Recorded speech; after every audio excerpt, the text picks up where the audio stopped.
Before you go. Okay. Okay. Okay. Mama refused to listen to me because the real Papa is around. Permit me to welcome Chief Tokunbo Odebumi. Let me go a little bit historical. Most of us don't know. You know Chief Tokunbo Odebumi as the husband of Mama. But I will tell you that it's beyond the husband of Mama. In London, we have what we call Obalende Suya.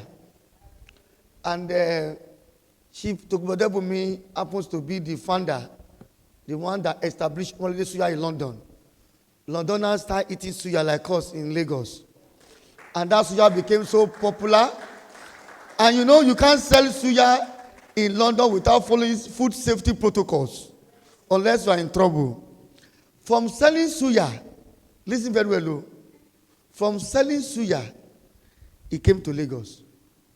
During the time of His Excellency, about today, Raji Fashola, and went to Fashola. There are no secondary school mates like that. He said, Fashola, you can make Lagos safer. That's what we call health and safety. And the governor said, which one is health and safety? I know you to sell suya. You can come back and introduce Lagos State suya. He said, no, it's health and safety for people to be safe. We need to change the lifestyle of Lagosians. And he started the journey.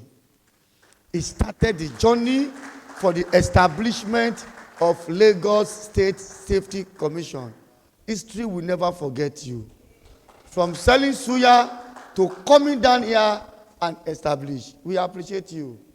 And he used his, relationship with the government, called some technical people, called Dapo, called myself, called a lot of technical people, and Baba as the father of all, called every one of us and said, I want to do this. And we all key into it straight.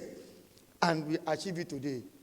And Lagos Safety Commission remains the only state regulatory body, the first and only in Nigeria, since it was created as far back as 2011 with the law, is still here. How many years ago? No state has deemed it fit to do their own. They are trying.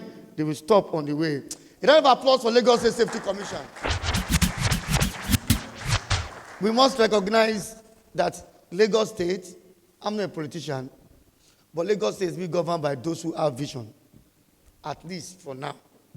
Because from His Excellency Raji Fashola, the next governor Ambode is supposed to cancel it if he's not interested in it. He also continue. The next governor now, our incumbent governor, is also supportive of it. That shows that we have people that have passion for safety. On this basis, I want to bring to the high table a very, very powerful woman in our midst. Women are very powerful nowadays, and I celebrate you so much.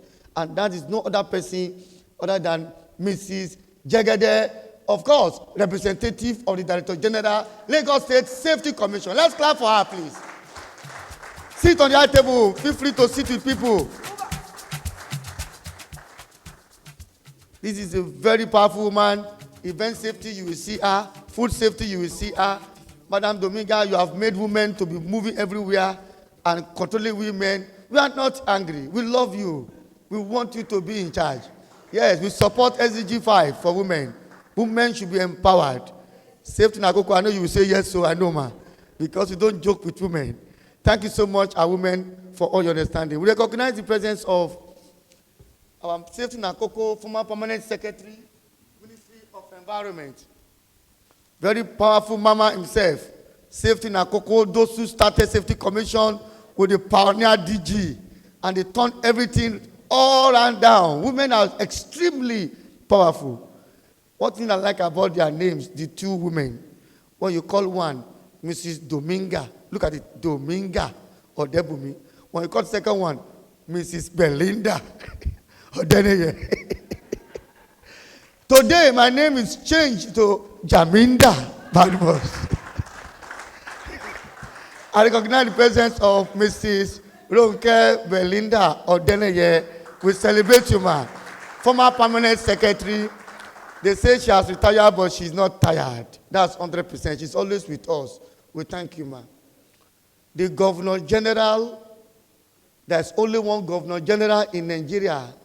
When Lord Lugard died, Governor General, we didn't talk about that name again. You have president, you have a lot of other positions, but in health and safety, we have Governor General, of course, representing World Safety Organization, my one and only leader, Pastor Dr. Wilson Arikbo. Round of applause for Doctor. While we are discussing and talking, some leaders came in, and if you don't recognize them, the safety spirit will also deal with you. And I don't want that spirit to deal with me. I recognize some of our leaders that came in. One is my brother, Dr. Julius Akpon of CEIL. Dr. Julius Akpon was able to organize the first safety debate in this country, and very awesome. Thank you so much for taking care of the younger ones. Also in our midst is a very powerful man, of course, one of the mentors of mentors, mentor of mentors, and that is the person of Oga Olawale. Agree to Oga. Celebrate you, sir. Oga Olawale used to organize a lot of mentorship programs for our young professionals. We thank you for your presence. In our midst, I've not called all the speakers. In our midst, we have the representative of Baba's family, Oluwagbemi family. In short, Baba's younger brother. All the way from Warri to Abuja, he traveled. Abuja to Ibadan, he traveled. From Ibadan, he came to Lagos. Let's say Surveyor Adekunle Oluwagbemi. Baba, we celebrate you. Baba, we thank you. We thank you so much for coming. I told Baba yesterday, I said, Baba, start coming to Lagos yesterday. If you want to come to Lagos this morning from Ibadan, maybe by the time we say closing prayer, you will just be coming in. There may be traffic on that road. And Baba listened to the advice, and he came yesterday. Thank you so much. I know you spent a lot. Even staying in the hotel and others. Thank you for your support for our great leader. Thank you. We appreciate you.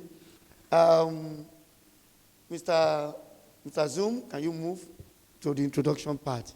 So, while we introduce all our leaders present, I want us to recognize our outstanding speakers. We carefully selected the speakers because, okay, fine. We carefully selected the speakers. You know why? Because it's so tough to get speakers for this topic. So we brought those who have worked before in line with regulation. We brought those who are practicing, this legal profession. Learned, I'm not their colleague, learned people. Learned people. They've told us we are educated. They've told us we have gone to school. Unfortunately, we are not learned. That is what they told us. So any of you that feel it's an insult, go and start law. Do JAMB and do law. You will know that legal profession, they are really learned profession. And we have brought very powerful two learned colleagues. I'm not colleague. Two learned people in our midst. And I have a very powerful, extremely powerful leader. You heard the profile in this legal profession from the Nigerian Law School, Dr. Titi Hamid.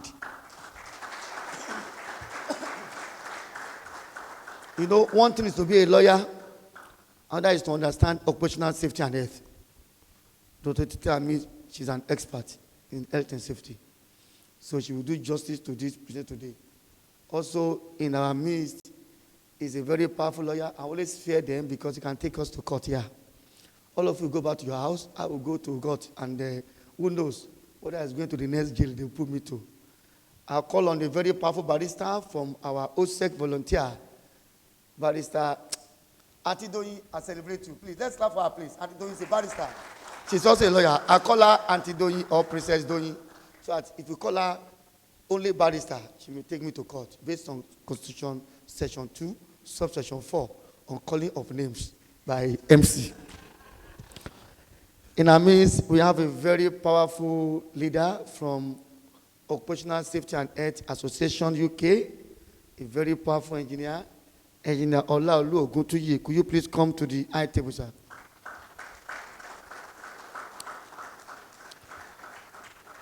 While you are coming, there are seats, you are big men, we want you to be on the high table. While engineers coming to the high table, we have a very powerful father here too, who of course shares the same name as the founder of Obanede Suya, as the initiator of Lagos State Safety Commission. Mr. Tokubo Smith, could you please come to the high table too, sir? Thank you so much for coming. Don't sit beside your friend. Mix up with other people, sir. Okay, you like your friend. Okay, thank you. So, thank you so much. We introduce all of you, we recognize all of you, but to be out of place if we don't recognize the Prof himself. Prof came back from Abuja yesterday around 1 a.m. We are still talking till 1 a.m. and it's all about this program. We don't joke with Baba. In 2013, Oluwagbemi called us and he said, we never knew he's going to die soon. He just called us after the World Day for Safety and Health at Work, 2013. We are all many there, myself, Prof, Mr. Kadiri, a lot of us. He said, look, you guys need to understand one thing about this life. Eastbourne is going to get that law very soon. And I'm seeing problems that will likely happen. You guys go back and join Eastbourne. Then me have left Eastbourne. I don't pay any dues. And Dapotu has left Eastbourne, no due. Kadiri has left, no due. And the man said, go and pay all your due. I calculated my due, it was extremely much. Dapotu almost the same thing. Kadiri the same thing. Baba said, go and pay the money. I am not begging you. I am instructing you. Pay the money and join. Be part of it, because there may likely be fight in future. You guys can mend the situations. And that was what made us to pay that huge amount of money to go back to his point. And Papa now said again about you. Don't do one safety day 2 times. Advocates will do your own. WSO will do your own. Everybody must do together. And we agree, because he's a man you don't argue with. He's not a lawyer, but the way God has created him is a lawyer. You can't argue with him. You just say, I'm instructing you. Say, yes, sir. I want this. Yes, sir. So, Dapo has to come all the way from Kano to Abuja to get flight. Abuja till 1 a.m. We are still talking to know he's going to land in Lagos. Until he landed, and we thank God. So, Dapo Molade, the CEO of Ivory Group, the national coordinator of the safety advocates, the pioneer chairman of IOSH West African Division, will you please come to the high table? It's my twin brother. The only thing is that you can see I'm leaving my beard now because of him. I will leave my beard, it will grow. I will paint it white if it's not coming white. If it refuses to come white, I paint it white. He's an old man. So I greet all of us and I welcome us once again to this colloquium, 8th annual colloquium of Dr. B.F. Oluwagbemi. Since one of our great leaders, women are very extremely powerful. The first time Ubuntu came into safety profession, it was brought by also a woman, the pioneer of Ubuntu, and everybody started talking of Ubuntu. I recognize the presence of the princess of Ubuntu, Mrs. Monica Unwosu, who by God's grace will soon become Dr. Monica Unwosu, who by God's grace will become Professor Monica Unwosu. That is where she's going. She's a first-class graduate. What's she doing with she's a professor? God has made her professor, and she must be professor. It's mandatory. So we celebrate you, Monica, and I recognize the presence of the secretary, executive secretary of IOSH West Africa, my brother, a very big brother, all the way from Egbin Power, a very powerful Oga Gabriel. I greet you. Oga Gabriel, I greet you. Thank you so much. Now, This is the first time after COVID that we're doing physical.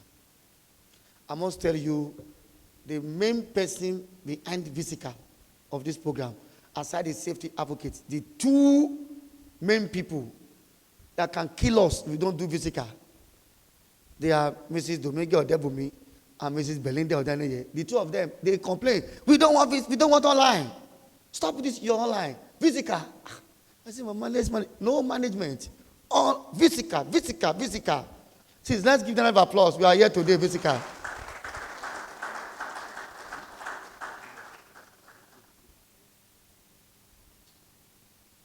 Okay.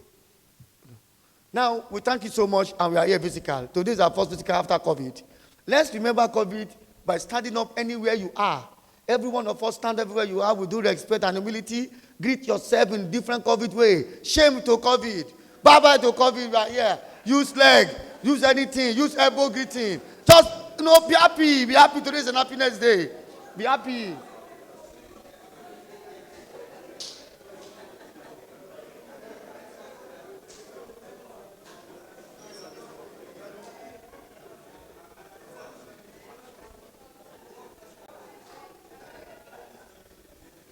Okay.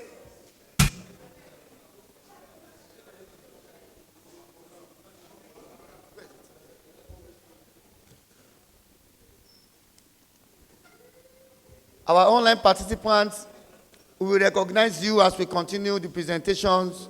We will recognize you. You are so amazing. Some of you have joined online as early as 9 a.m. That shows the type of person you are. That shows your commitment. We appreciate you and we thank you so much for joining. While we continue now to national anthem in honor of our great nation, today is also Democracy Day, and today we have new leadership in the country.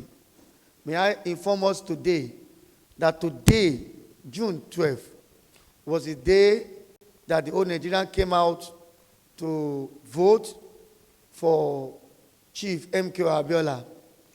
Today, June 12th, is also the birthday of Mama Oluwagbemi, the wife of our father. It's also today. Today is her birthday. Today, June 12th, Baba, our father, loved Mama so much. When they are fixing their wedding day, they fix it on Mama's birthday, June 12th. They wedded today too, June 12th. What now top June 12th?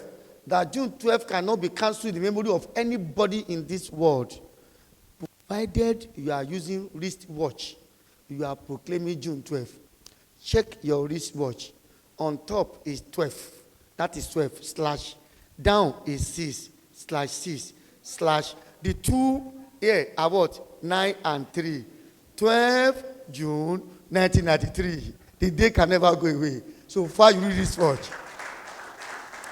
I remember those days in the university, what we used to say is I would say, when I remember June 12th, water run away, me, water. So then we are student union leaders and we don't joke with June 12th. So we thank God for what God has done for us. Let's respect our nation. Mr. DJ, may we all rise with due respect for the national anthem.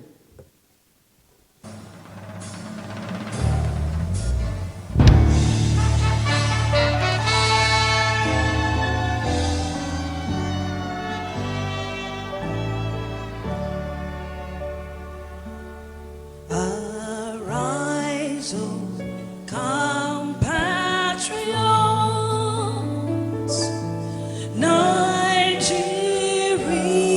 call, obey.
much. May we have our seat. Mr. DJ, this is national anthem looks somewhat different from what we used to hear. Thank you for giving us this well-packaged national anthem. We move on very quickly. We have prayed already. We've prayed from home, and we've also prayed when we reach here. May God accept all our supplications. So we call on, in line with our tradition, this is a safety program, and it's a very important program that we have one of our own to come forward for sustainability moment. I hereby invite to this podium Titi Layomi Volaji for our sustainability moment. Titi, come like this. Let's give another applause, please.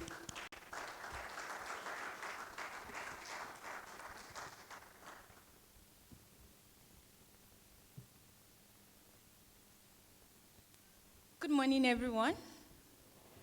My name is Titi Bolaji, and I'm here to take the sustainability moment. And I wish to wish everyone Happy Democracy Day. So it's a double celebration for all of us. But before I take the sustainability moment, I will still want to bring the safety moment into it also.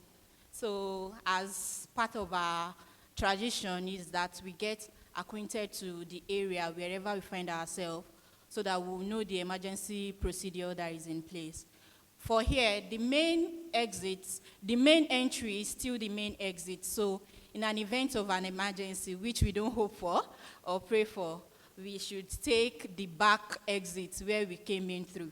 Then by my right here, there is the restroom also. The female is across the male. So once you get there, the direction to which of them is the male or female restroom is also there. Thank you as we oblige. I believe in this place we have all safety protocols in place and safety equipment are also in place. So you are safe actually. And the fact that we have all safety professionals here, we believe nothing can go wrong. So I'm coming back to the sustainability moment. So this month is the month we celebrated World Environment Day. And World Environment Day is an event brought to us by United Nations Environment Program. And the first celebration held in 1973, 5th of June. And this year marks the 50th anniversary. So this year is the team focused on solution to plastic pollution. And under the campaign hashtag Beat Plastic Pollution. So before I go further, I would like us to see this video with me.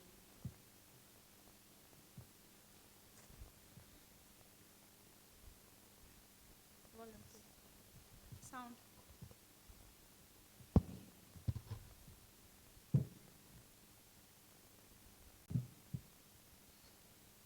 Plastic pollution endures. It's suffocating our planet. We have seen solutions that work, rejecting single-use plastics, creating circular and sustainable alternatives, managing plastic waste more efficiently. Together, let's create systems to better reuse, reduce, and recycle. Let's push for an ambitious global agreement to end plastic pollution.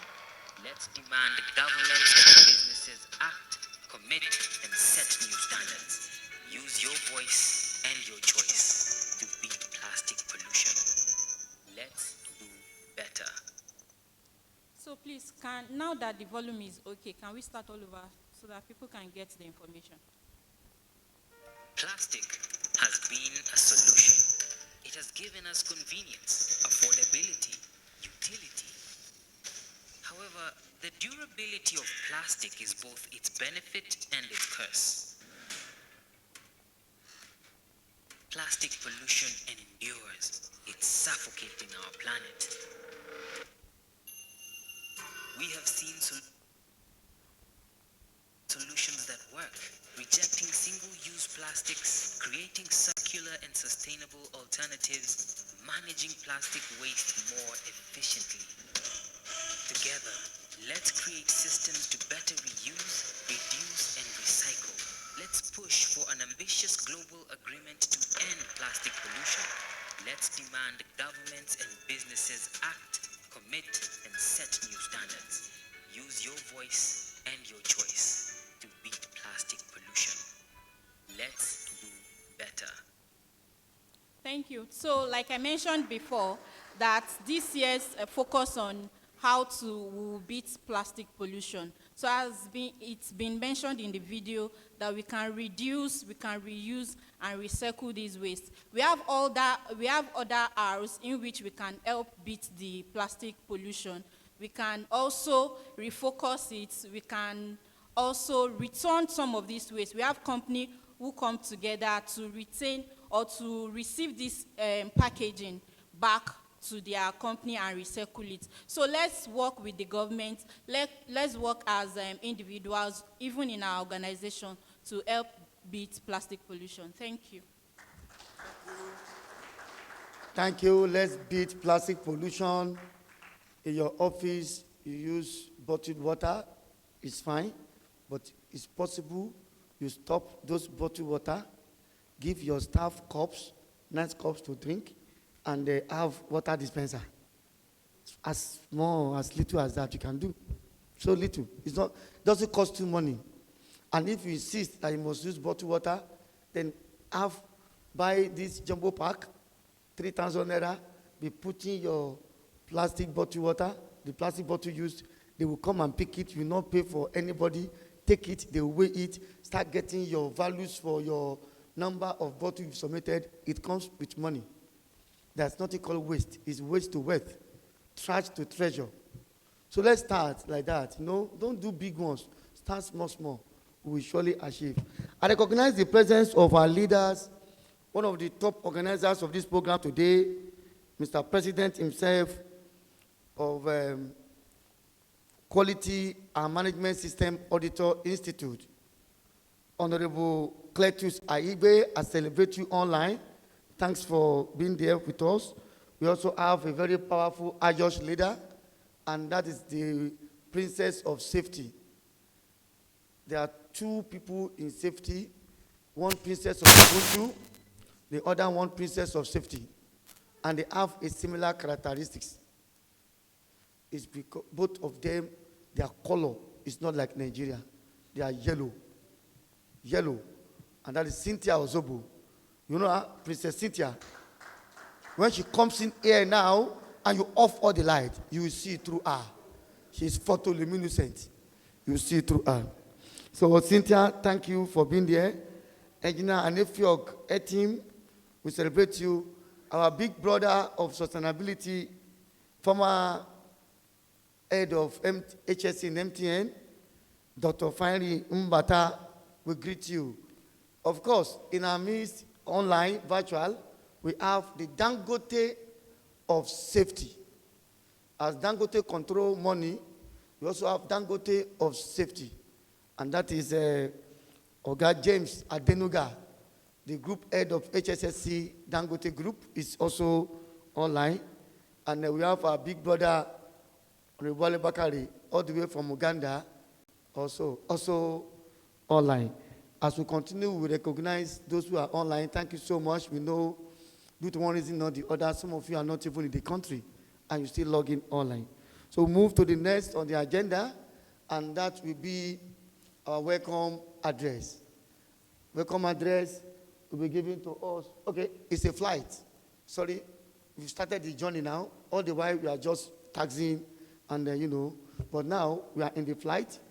My name is Jamil Badmos. I'm the pilot for this flight, and I have Dakomolade as a co-pilot.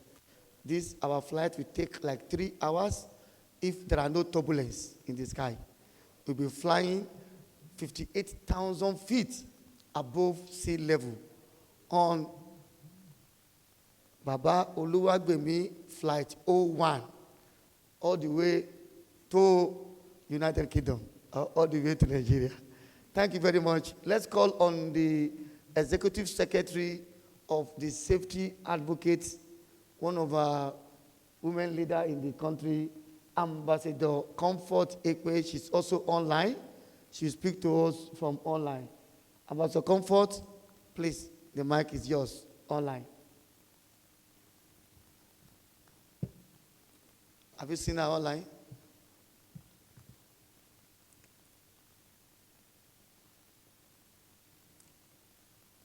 Is she there?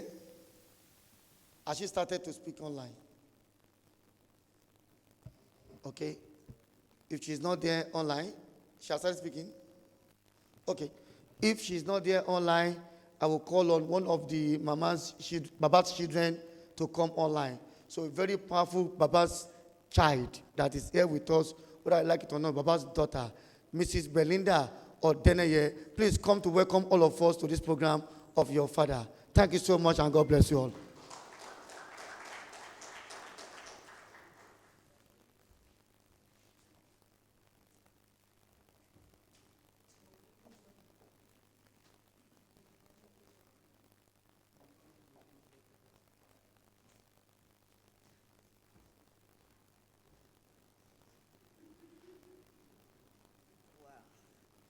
Good morning, everyone. Please permit me to stand on the well-established protocol. We've all been wonderfully recognized by JB at JB. Welcome to the eighth version of the June 12 multiple celebration. But the most important one of it is to increase our knowledge of safety and move safety to the next level. Like he said, Baba is my Baba. I met him when he was in Warri, and he taught me safety. I went from Federal Ministry of Environment to learn environment, and they said, oh, safety should be part of your learning. And I got there, and I felt at home. And then I met him at Safety Commission again and introduced him to my husband, and we became family. So his memory is sweet because he has done well. And I just welcome all of you to this 8th Colloquium, and we pray that the deliberations will bring forth fruit, and we'll keep learning, and safety will take its right position in Lagos State and in Nigeria. Bless you. Welcome, everyone. Thank you.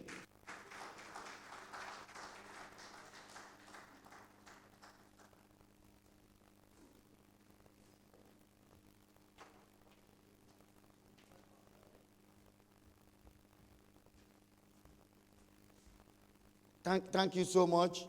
Before we go to the next on the agenda, I recognize the presence of Awo, a very powerful, safety journalist amongst us. Awo, thank you for sending all our clips. We appreciate you.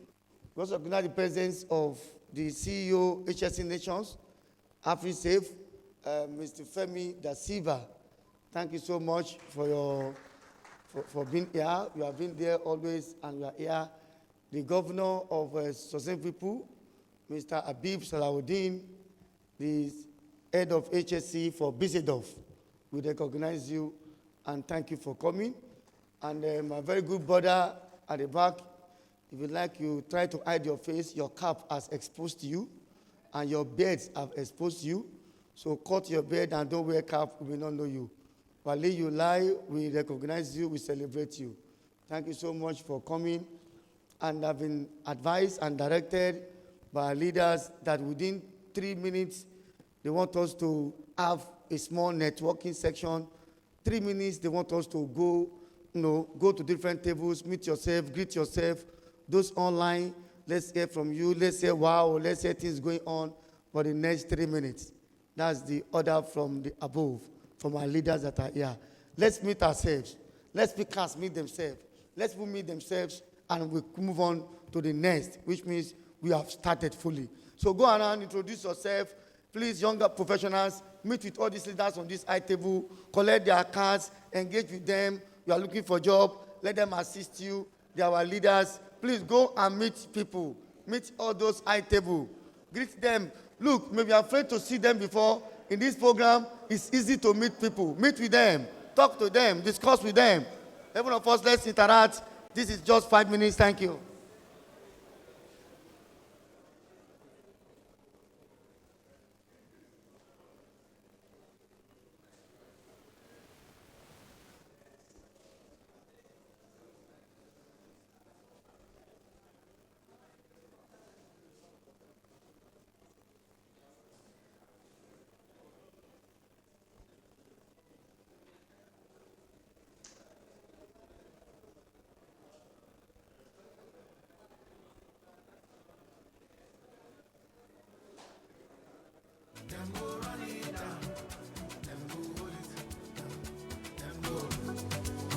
got me talking to myself, and I don't even notice.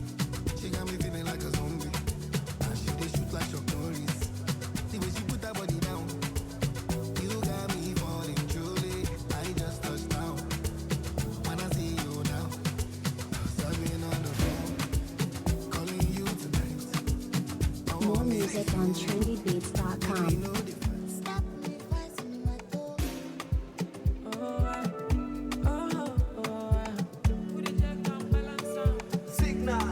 Carry all my money, make you carry me go Sambisa.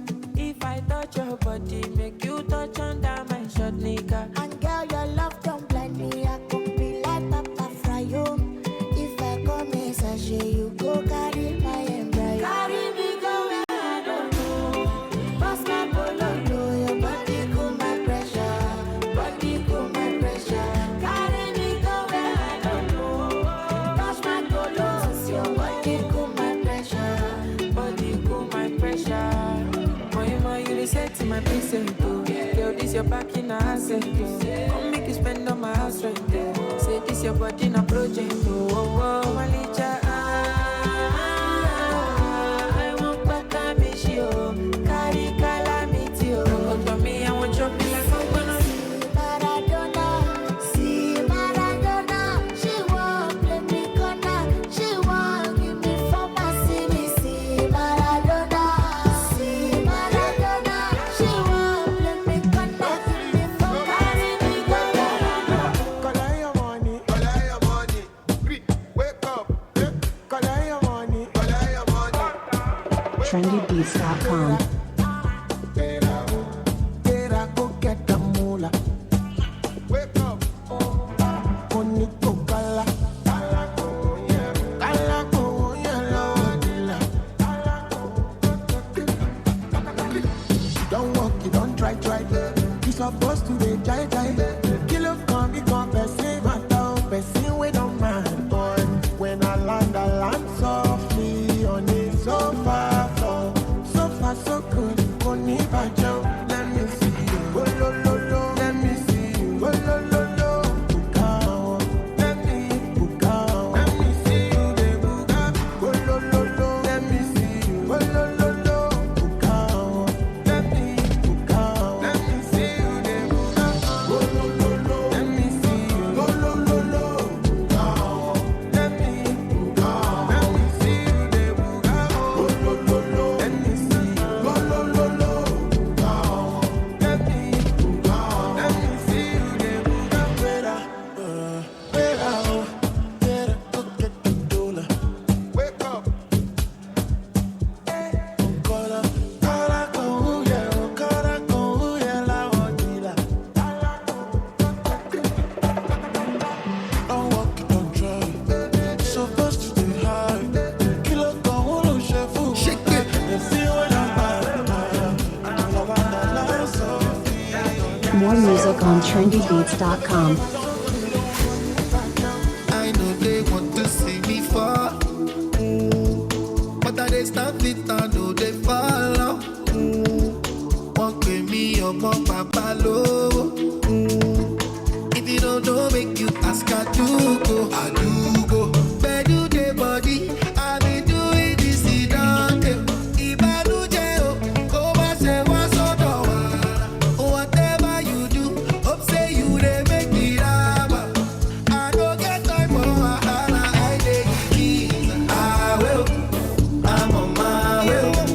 Láti jayé o, lálẹ́ Friday o, ṣé o mọ̀ wé o? I'm on my way. Láti jayé o, lálẹ́ Friday o. 50-50 we go share am, I no like ojoro. E no get as you go do am, I go know your koro. I get your color, even when I shy yo. Bàbá sọ́jà yé má dá mi dúró. Bedu the body, I be doing this, it don't do. Ìbànújẹ́ o, kó má ṣe wá sọ́dọ̀ wa. Whatever you do, hope say you dey make it happen. I no get time for wahala, I dey give. I will, I'm on my way. Láti jayé o, lálẹ́ Friday o.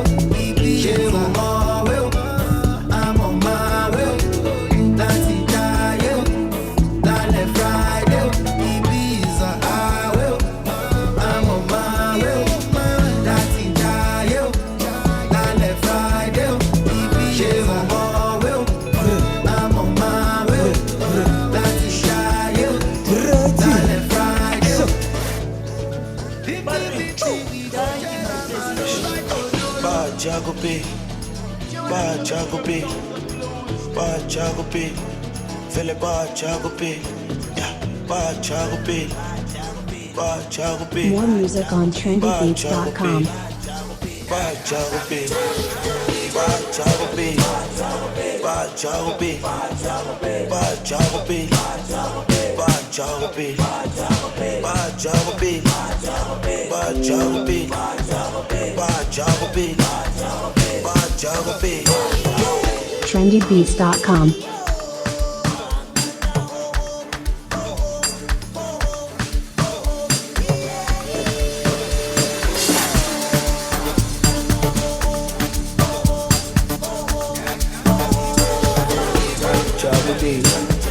Bajagope.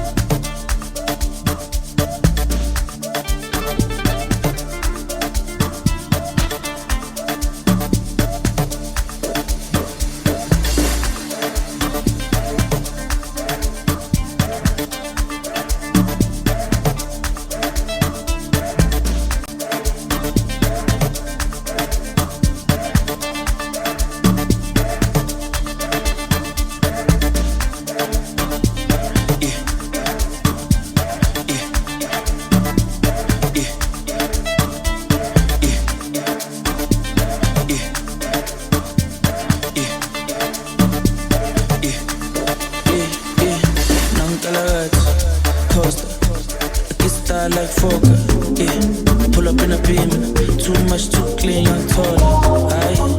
More music on trendybeats.com.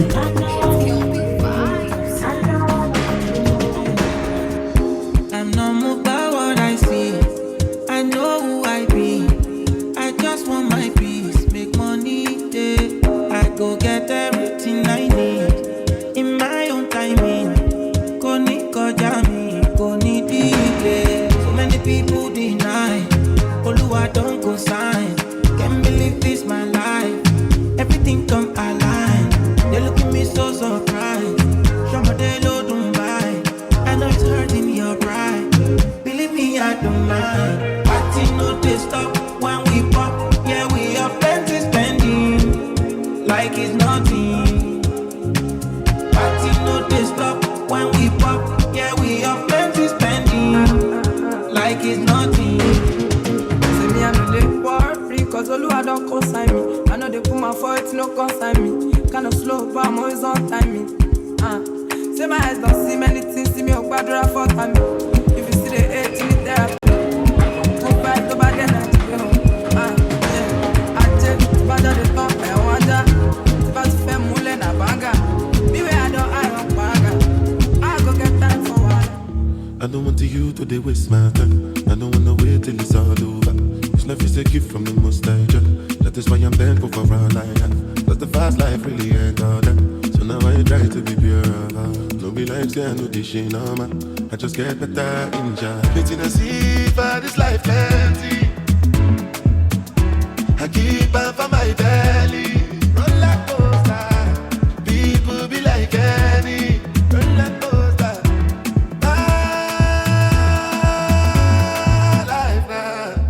Roller coaster.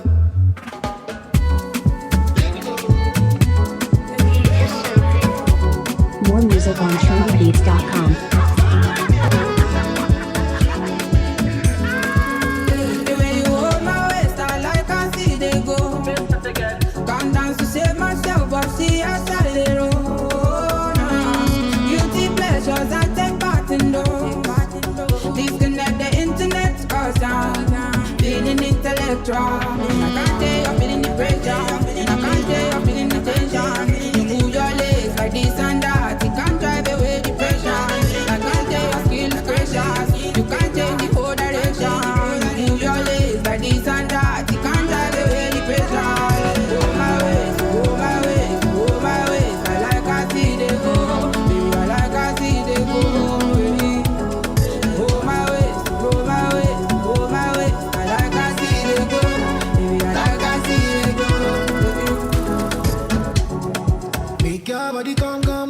body make I cool my tension. Mama give me a nothing like your body, they call my attention. Big way, 5 days. I never lie for you, I can't wait for you. Mama give I can't wait for you. Process. I'm unavailable. They know they see me. I'm unavailable. They know they see me. I'm unavailable. They know they see me. I'm unavailable. They know they see me. I'm sorry for who won't be my matter. Sorry, I'm only human. So make nobody para. Like say I carry woman.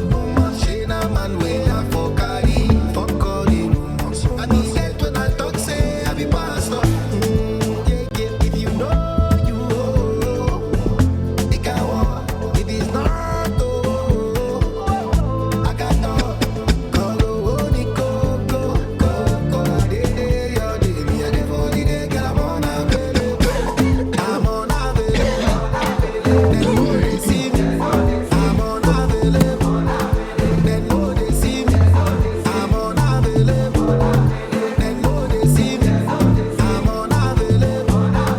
They know they see me.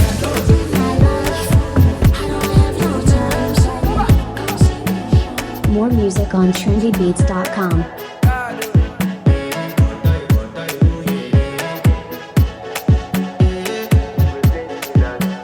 I want to flex my love. I want to impress. And I want to carry my love away to a place she loves. I'm a man. I want to impress. And I want to carry my love away to a place she loves.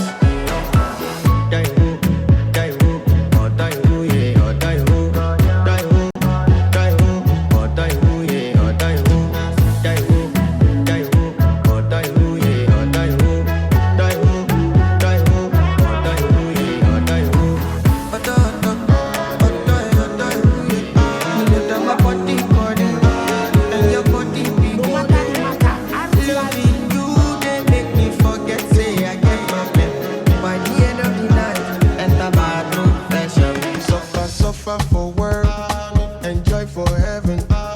This thing they happen to anyone. I come from nothing, enter many things, but this thing they happen to anyone.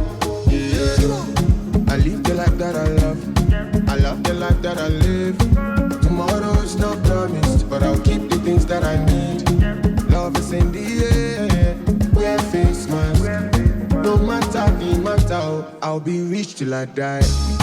Hallelujah, hallelujah, hallelujah. I'll be rich till I die. Hallelujah, hallelujah, hallelujah. I'll be rich till I die. More music on trendybeats.com. Them they hate. They won't chop my palette. The guy for them be waiting. But I get God no go forget it. No time for regretting. I'm housing an estate. My OS is updating. Calculating. I'm the best, no debate. All my bag, they don't let it. Oh no, I got fools all around me. To my love, one by lady. One lay bat. One lay bat. I get too many property. And I don't buy my Maserati. Money waking my room, money waking my soul. Oh, I need my room, oh, I need my room. Money waking my soul, money so waking my room. Oh, I need my room, oh, I need my room. They the best pass, they the best cause we don't pass them. And they know so we don't pass them. They did it before, but we don't pass them. Then they don't pass them. They the best cause we don't pass them. And they know so we don't pass them. They did it before, but we don't pass them. Hey, Leo. Hey, Leo. They did it before, but we don't pass them. Yo, yo. Hey, Leo. They did it before, but we don't pass them. Oh, one sunrise, one sun. Oh, one garage, like Jesse on the beat. Baby, me tired for this your matter. It don't they give me headache, oh. It be like say we go take a break, oh. heartbreak, oh. Enough of your promises. You say you gon' make it up to me, but you keep getting worse, worse, When was the last time you carried me go? Cinema to see a movie. You don't take this thing like play, play, And when last you tell me to bend over, make you jam the thing enter. I guess you're giving it to someone else. If you don't give me quality attention, oh yeah, attention. If you don't give me quality attention, I might get it from somebody else. Somebody else. I might get it from somebody else. If you don't give me quality attention, if you don't give me quality attention. What's up, baking my lesson? We baking what I was it. When you move like a shadow, me, I'm not well.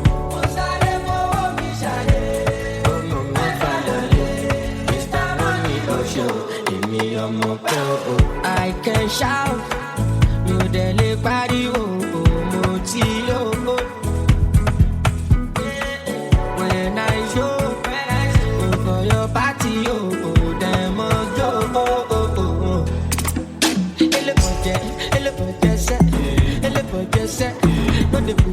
No the buga, set, no the buga,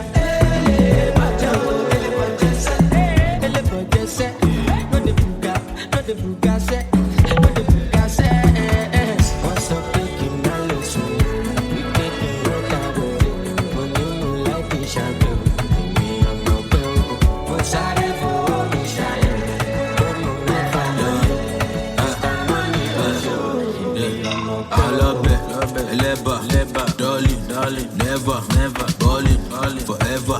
Go dig like a coacher, baby, enter. Get money, could you go paper? You want you a big, but you want a bamba. Wish I beg, oh she the bamba. Oh yeah, order, aquaba. You keep it gas, you keep it, I'm a Ghana.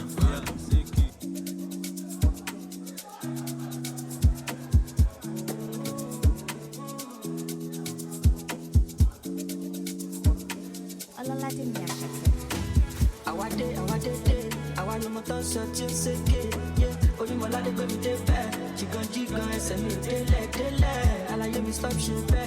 Ó fẹ́ jẹ́ mi, mo tún fẹ́ jẹ́ bẹ́ẹ̀. Ó pọ̀sẹ̀, àgbáwo fẹ́nu fún fẹ́ǹsì ó sẹ́yìn. Àmọ́ra wa ṣùgbẹ́. I've been directed by the leaders again that we will still continue to network, but let's come back to our seats and we continue the business of the day. The network is hereby. Please, let's stop the networking. Let's be seated and let's come back to our seat. Thank you very much. And I hope the younger professionals gain a lot by meeting with our leaders and getting a lot of contact from our leaders. Leaders, thank you for engaging the younger ones because they are also very important to us.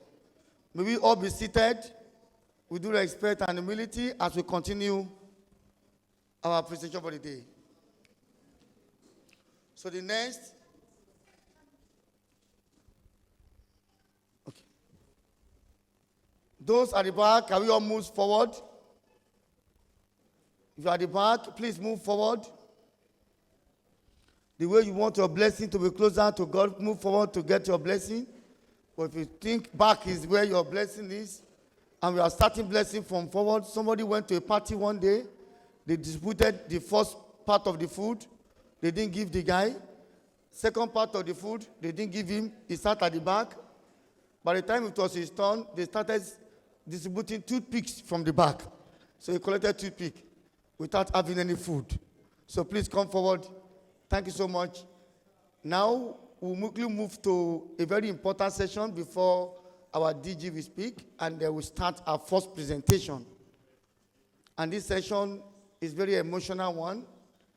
It's going to be from one of us, who of course went to the Canada, put to bed twins, is now Iyabeji. To born twins is not easy.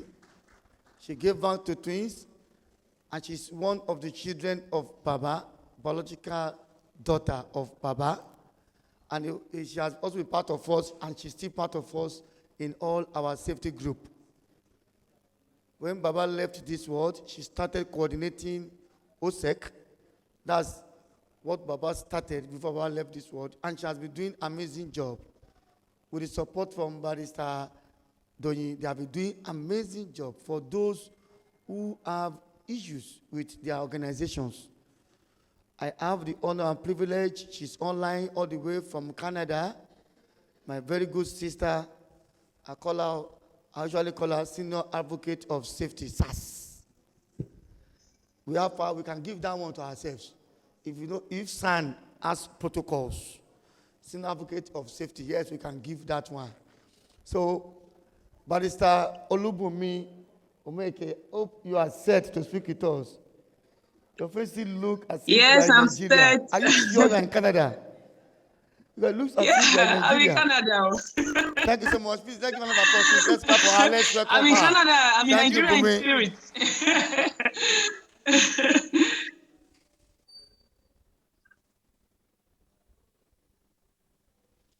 Please go ahead, Bumi. Hello. Okay. All right. All protocols duly observed. Can you hear me? I need to be sure because I'm speaking We from. can Can you hear hear me? you very well. Thank you. Hello.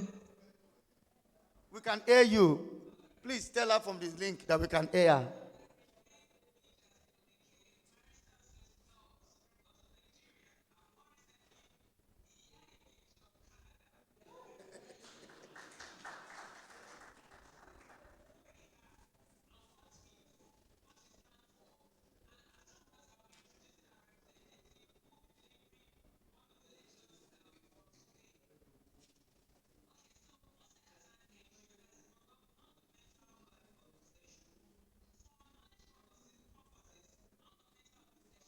NGOs, as usually called, were first called such in Article 71 in the Charter of the newly formed United Nations in 1945.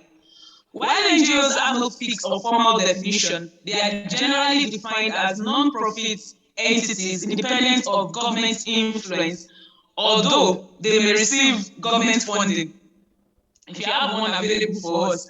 So, just like many NGOs, OSEC, that's Occupational Health Safety and Empowerment Center, is funded primarily humanitarian or cooperative rather than commercial objectives.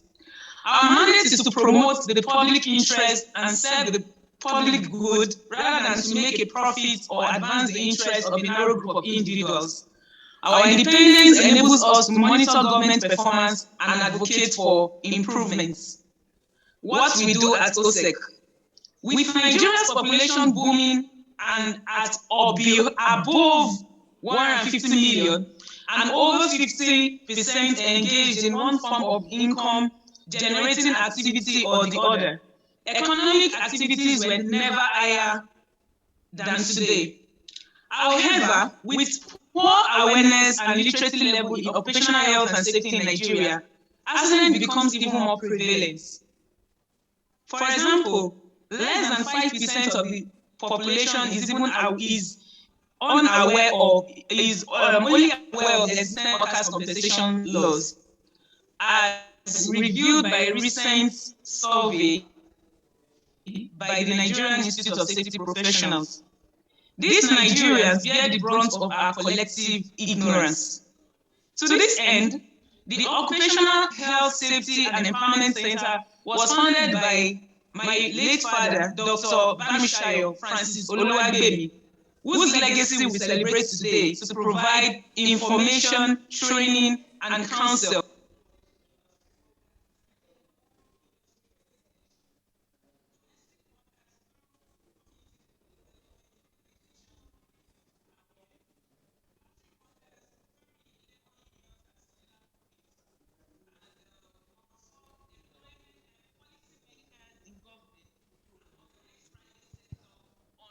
Of our targeted demographics. We also engage in creating safety regulations and issues relating to the promotion of safety. We engage also in accident reporting and investigation. Thirdly, we engage in dissemination of relevant information towards the promotion of good safety culture. We also engage in academic research, data collection, and analysis. Last but not the least, we engage in the promotion of the enforcement of rights to safety and work, and also help in seeking redress for workplace accident victims, also known as occupational accident victims. This vested our legal aid clinic department, headed and coordinated by my humble self with the assistance of volunteers and partner councils like the representative I'm going to introduce today. So what do we stand for as OSEC? We need to reiterate our stand. At OSEC, without any particular reference to a legislation from global standard practice, there are general minimum standards of occupational health and safety obligations expected of every organization. In other words, we believe all employers should fulfill these required obligations, regardless of the hazard classes, numbers of employees, or field of activity or legislation governing their operations. Therefore, if an organization has even one employee, we stand for and we advise that they follow the following process, or they have the following in place. Number one, risk analysis. Specifying risk in the workplace is one of the fundamental obligations regarding occupational health and safety. Risk analysis enables operating in a more protected environment by identifying and eliminating possible threats in the work environment. Number two, emergency action plan. All employers should classify emergencies that may occur in the workplace and prepare an emergency action plan specific to these emergencies. These emergency action plans should be shared with the employees. Number three, training of employees. Occupational health and safety training should be provided in all workplaces. Emergency action plans should be explained in this training. The obligations of employees should be included in this training. Number five, retaining workplace doctors and occupational health and safety experts. The obligation to retain workplace doctors and occupational health and safety experts is a requirement that is gradually brought to workplaces according to legislations and policies that governs their transactions. It is important where we have internalized a safety culture as individuals, measures that have to be taken concerning occupational health and safety will not be limited to legislation. In conclusion, our mission at OSEC remains to enable organizations and individuals understand the relationship between safety and the sanctity of human life through promotion and protection of same. We continually crave and appreciate your immense support. For information, consultation, and donation, please send us an email at osec@jgcpartners.com. We'll be sharing that on the screen while during the presentation of the speaker. Thank you all for listening. At this point, I would like to introduce one of our speakers today, my lineage colleague and volunteer and partner at OSEC Legal Aid.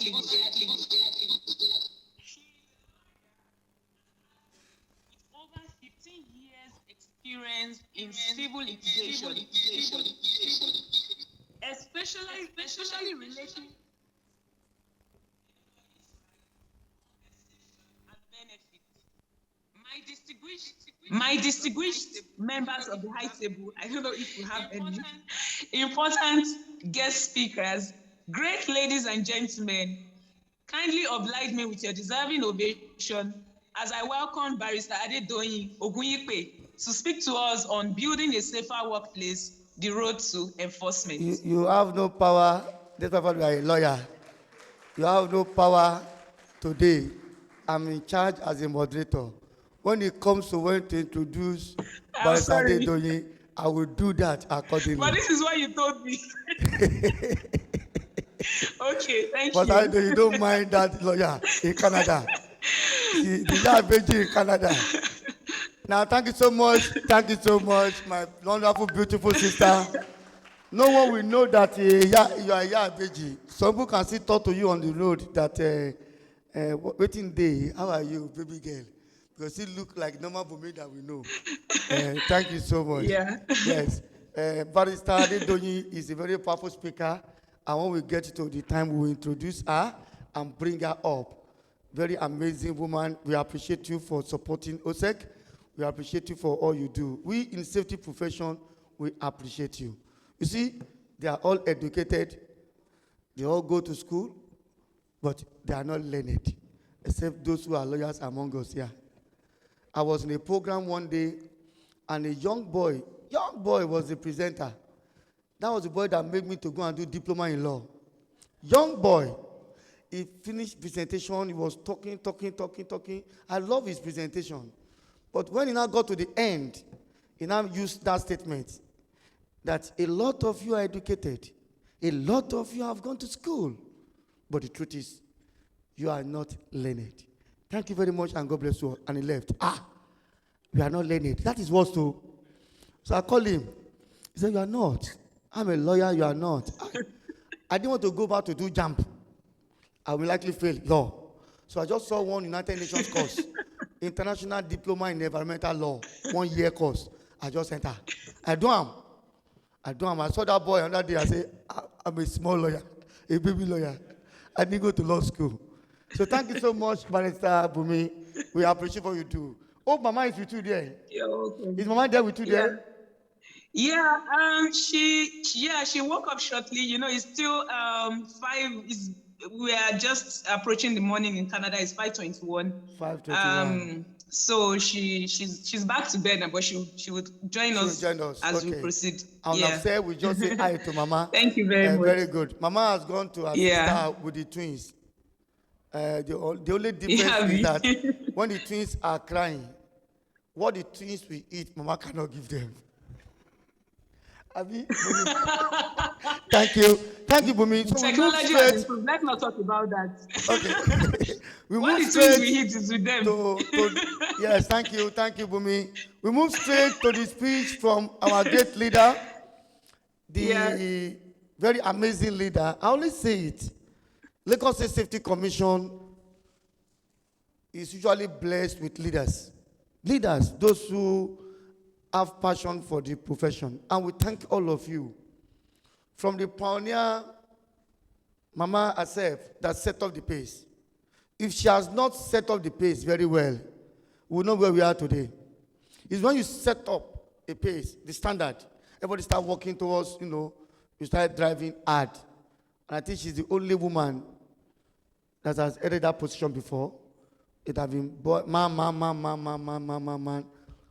Maybe after 8 years now, or 12 years, they can bring a woman again back to come. Because women, you always want to come. However, the Director General, Mr.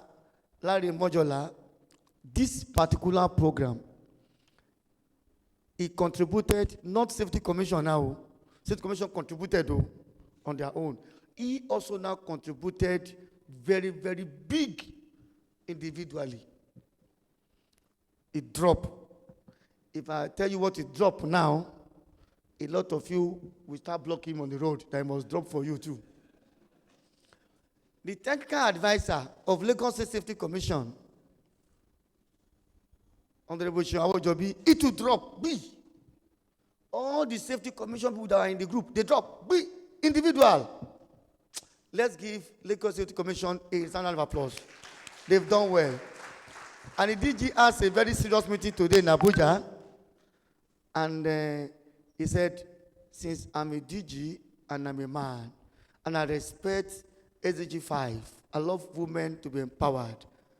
Permit me to bring to this podium the representative of the Director General, Lagos State Safety Commission, the young Mama Safety, Mrs.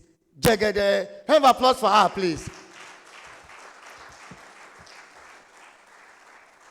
While she's coming up, one of our Mama entered. And Mama is a very great Mama. You see, women are making names, and we always respect all your records, women. And you started dancing your title. I want to flex my love. Hey, I want to flex.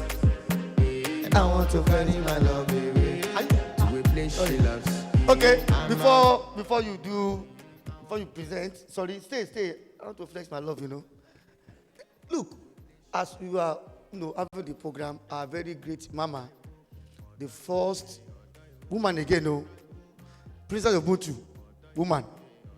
DG Safety Commission, woman. The first director of OSH, the woman that profiled with others, women and few men, Nigeria into ILO. Alaja, Mrs. Nafisat Arogudade, Mama entered. Mama Adupeo, we thank you so much, Mama. Every program we do, Mama will come.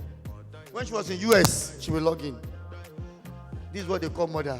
But you live long. Live long.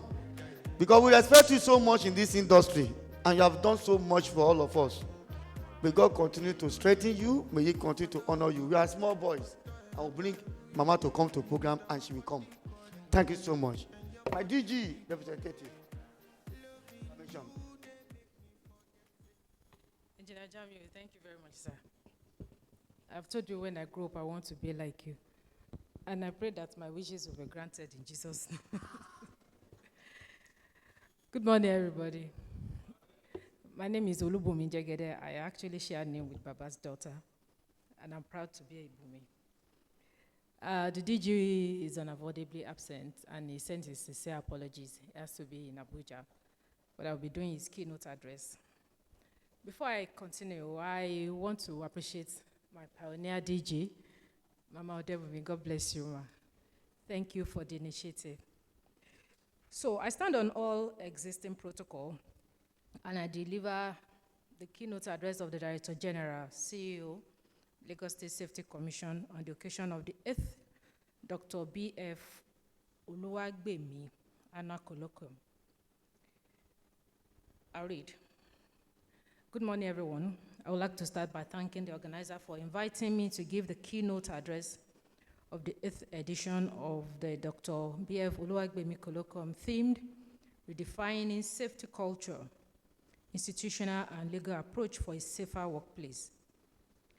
I understand that this annual event is held in memory of Dr. Bamishayo Francis Oluwagbemi, who until his death was a chairman, Occupational Safety and Health Empowerment Center, a non-governmental organization. I commend the organizers for dutifully keeping alive the vision and ideals that Dr. Oluwagbemi stood for by ensuring that this program takes place every year. One of the first things that I did when I assumed duties as the Director General of Lagos State Safety Commission was to acquaint myself with the law that brought the commission into existence.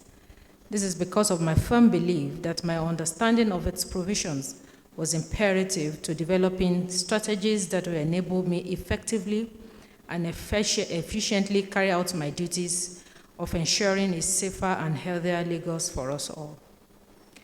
Redefining safety culture through institutional and legal approaches is a critical step towards ensuring safety in the workplace.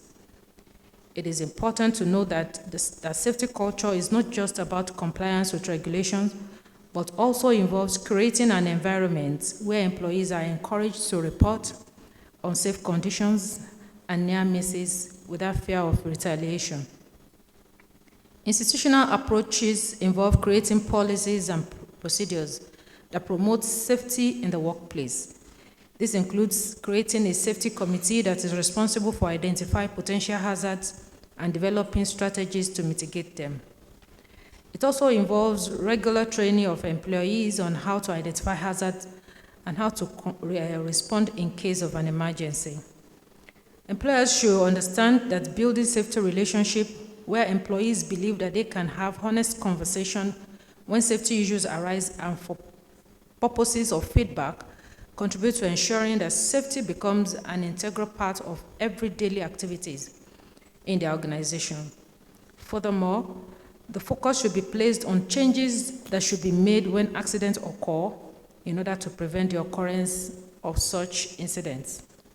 Safety policies that should be put in place include those that promote individual and group efforts, as well as positive attitudes and beliefs in relation to handling safety issues in the workplace, and ensuring that safety is part of the daily activities and daily management that leaders recognize as an ongoing responsibility.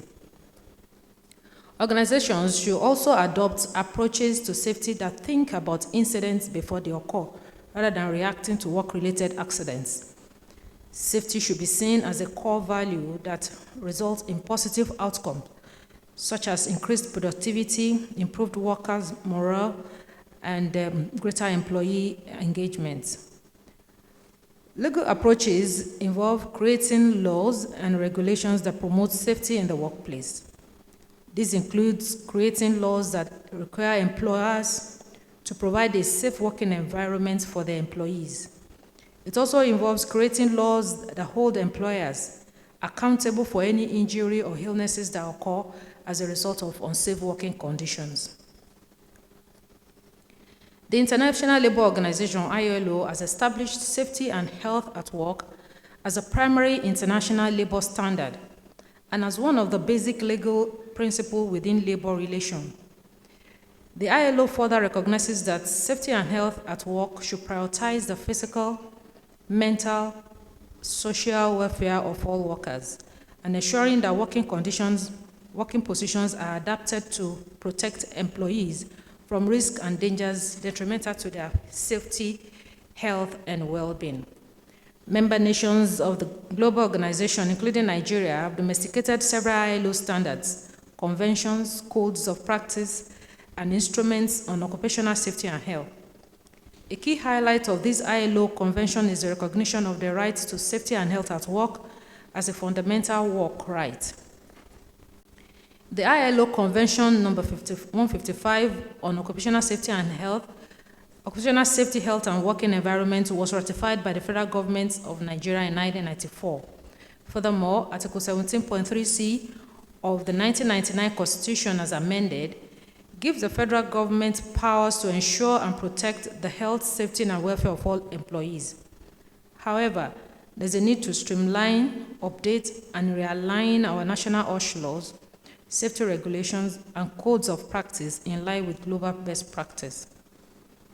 The Lagos State Safety Commission came into being following the enactment of the Lagos State Safety Commission Law in 2011. The Commission is the umbrella body as regards all matters pertaining to safety in the state. The vision of the Commission is to make safety a lifestyle in Lagos State. The advent of Babajide Sanwo-Olu-led administration has seen significant improvement in the level of safety awareness, safety compliance across all socioeconomic sectors statewide. This has been realized following the introduction of a policy of 4 E's, which means enumeration, education, engagement, and enforcement to re-engineer the practice of safety in the state. With the support of Mr. Governor, we have been able to take safety awareness to the streets, markets, to the artisans, and even the organized private sectors. The Commission regularly interfaces with relevant stakeholders in the formulation and revision of safety regulations and guidelines. In addition, the Commission and safety practitioners have collaborated in carrying out safety awareness and sensitization, investigation of incidents, safety training, advocacy, amongst other programs. As a Commission, we shall continue to rediscover ourselves and fashion out ways we can work with organizations to promote the development of a culture of safety across the state. I encourage us all to come together in this regard, as it's the only way we can ensure that our Lagos is safer and healthier for us all. In conclusion, I want to express my gratitude to SAEF and the professional groups gathered here today. Your dedication to the cause of occupational health and safety is commendable. Let us continue to draw inspiration from the life of Dr. Oluwagbemi as we embark on redefining safety culture through institutional and legal approaches, which is critical to ensuring safety in workplaces, by creating policies and procedures that promote safety, and by creating laws and regulations that hold employers accountable for providing a safe working environment. We can create a culture of safety where employees are encouraged to report on safe conditions and near misses without fear of retaliation. I want to say thank you for listening. I say God bless you. Thank you very much. Very brilliant lecture delivered by a very ebullient speaker. Thank you so much. Well delivered. Please, let's give her another round of applause, please. She did extremely well. Hope you are also in the pipeline to becoming the DG of Lagos Safety Commissioner. You see the women, they clap because you are a woman. All the women want is let them just be in charge. We agree. No argument. You are qualified to be there. We don't agree our own. Anywhere men are doing something, men, if you say, they are cheating me, they say, keep short. If any woman say, they are cheating, say, it's true, it's true, it's true. You are so powerful now. So we thank you so much. That's a very wonderful one. Once again, let's give the Director General a round of applause. You have done well. Okay. Also, in our midst, on the virtual mode, we have the president of Soche A, another women safety advocates group in Africa. That is Mrs. Fumi Adegbola, all the way from United Kingdom. Fumi, thank you so much. You've always been amazing. You are always interested in what we do in Nigeria. You are in UK, you come home, you do this. And most of the times, when we see Mama Debumi, we always look alike. So some of us, if you don't come home, we don't miss you. Mama is here with us. So feel free to come home. But when we see Mama, we see you. So that is fine. Thank you for me. Now we go to the first speaker. And we have a reason for making her the first speaker. There's a reason for it. If you look at the topic very well, you are talking of institutional, legal framework. Who am I? They say we are not learned. If you bring any expert here, they say he's not learned. And they are also correct. Let's be frank. We are not learned. We only go to school. Permit me to call on Lucy to read the profile for my big sister, one of our great senior advocates, one of the leaders of occupational health and safety legal profession in this country. Lucy, please come very fast and read the profile for the next speaker. And that's the first speaker for the day. Lucy, walk like a man, walk like a man, walk like a man, and you're walking like a woman. Okay. Thank you, Lucy. Let's clap for Lucy, please. Let's clap for Lucy. Good morning, ladies and gentlemen. I stand on all existing protocol. Thank you for coming. The profile of our first speaker, Dr. Titilayo Hamid, FICMC. Dr. Hamid is a lawyer by training. She was called to the Nigerian bar over 20 years ago.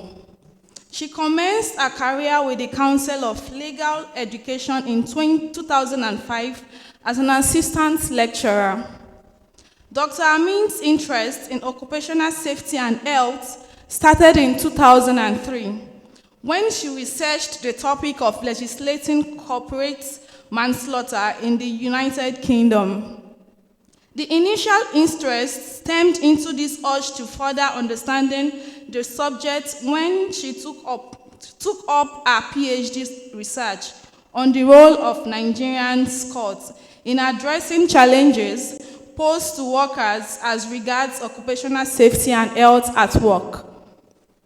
Presently, she has written several law articles and delivered papers in the subject area, both locally and internationally. She also presented chairs of the Scientific Committee on Legislation and Policy, OSHA Africa.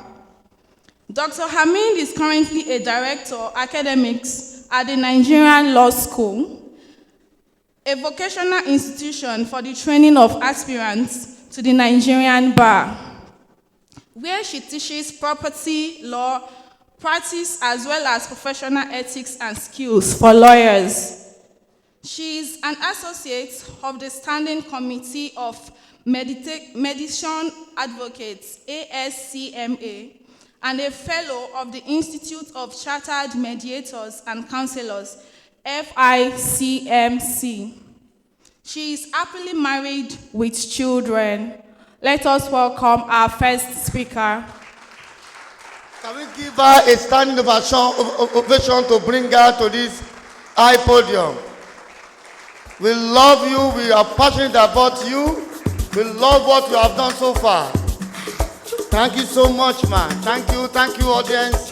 Thank you for giving her that standing ovation. It's not easy to be a lawyer of this standard and status. Thank you so much, man. Thank you.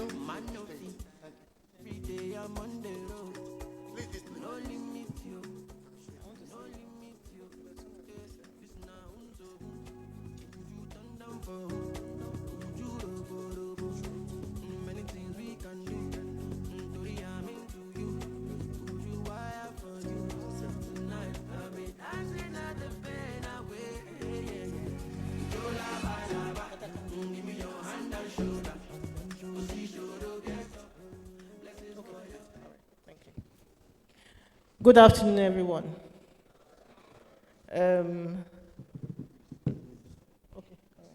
So I've been warned by the timekeeper. I have just 20 minutes to present. I will send the topic, redefining health and safety, the culture of health and safety. And I just thought, redefining, how do I, look at that topic such that I will really be talking about redefining things in health and safety. But before I go on to that, next slide, please.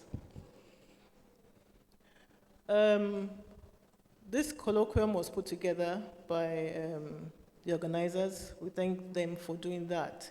I had interactions with the person in whose honor we're doing this, Dr. B.F. Oluwagbemi, when I was writing my research.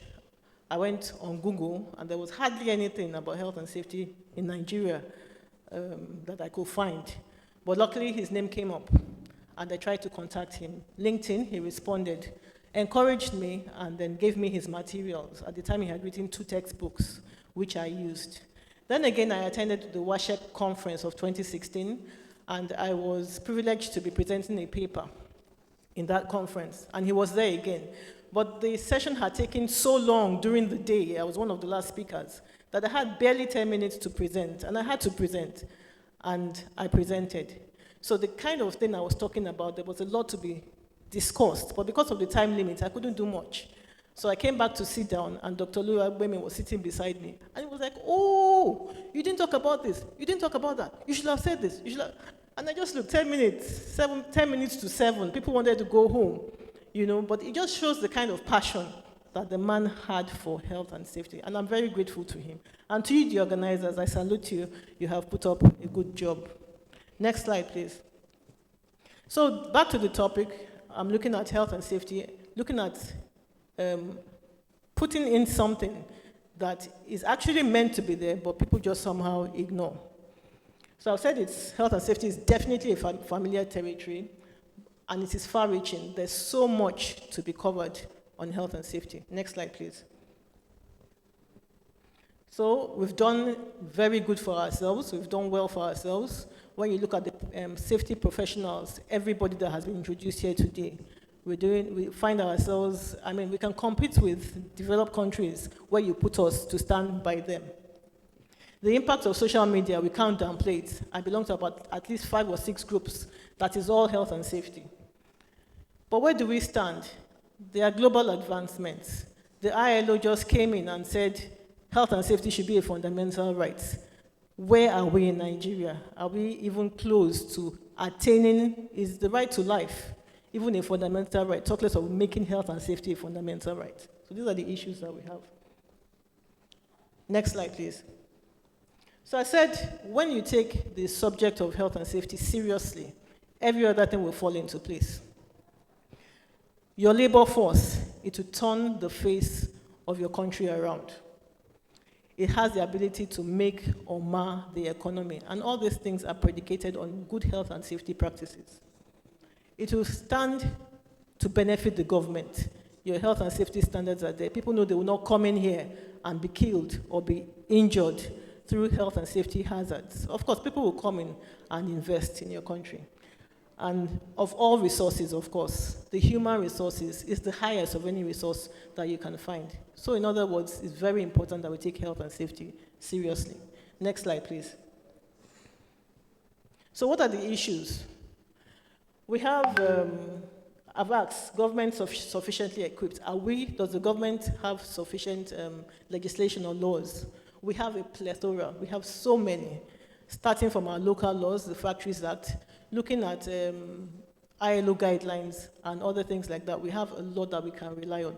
But how do we use them? Are we responsive? We don't seem to be responsive. We're still sleeping because there's still so much that is desired as regards health and safety. So how do we meet up with global achievements? Next slide. So I've looked, health and safety, yes, but there are other things to health and safety besides health and safety. And what are these things? Next slide, please. Have you ever wondered why on a Monday, everybody, or many people, you're on social media and you're hearing, oh God, tomorrow is Monday. What is that, oh God, about tomorrow is Monday? Monday is just another day. Today is Monday, isn't it? But we are fine, we're happy to be here, isn't it? But the problem starts when we say go to work on Monday. Isn't that so? I have my own blues on Sundays. I don't have a problem with Monday because I've already entered the Monday. But it's that Sunday that I'm still enjoying myself and I think that, oh God, I have to go to work tomorrow. So what's the problem about Mondays? Next slide, please. But when it comes to Friday, what happens? So, well, it's Friday. You're so happy that it's Friday. So why that difference between the Monday to Friday and then Saturday and Sunday? Why is there a change in our attitude? Next slide. So I think that's the answer, well-being.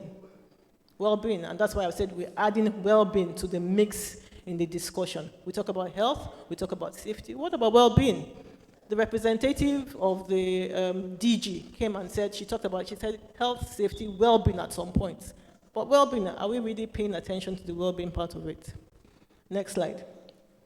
So there's this Vision Zero initiative that the Germans are working on majorly. I happen to partake in development of some instruments that they drew up. And they are already way up there. And then we are still battling with our own health and safety, not adding the well-being mix yet. Next slide, please.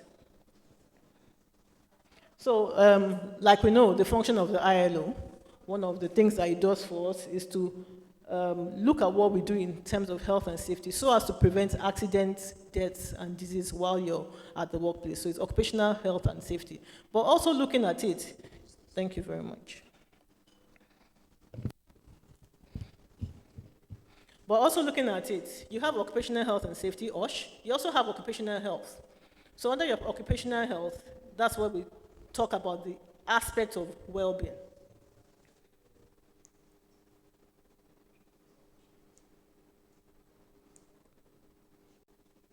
Where's the projector? Where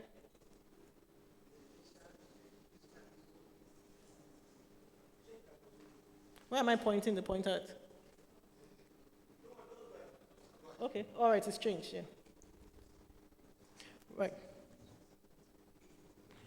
So I've said the importance of this. The infrastructure and role of occupational health and occupational health practice is pivotal to occupational health and safety practices. So you cannot talk about occupational health and safety and not look at your occupational health on its own. Failure to tackle and effectively manage occupational health will undermine both health and safety management and any well-being initiatives. So you look at occupational health and safety as a whole, you focus into your occupational health, you focus in on your occupational health, and then from that, that's where the well-being aspect derives. Next slide, please.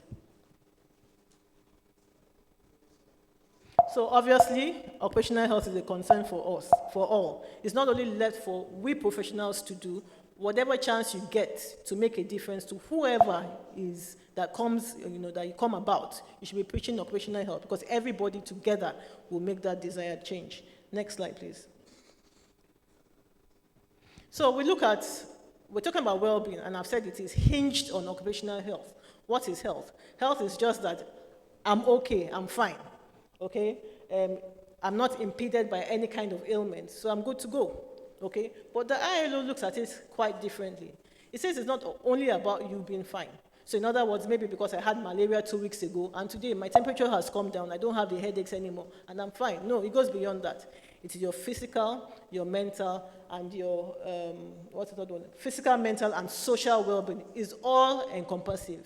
One cannot be okay, because if one is not okay, it will affect the other ones. So it's a total package, and that is how the ILO views it. Next slide, please.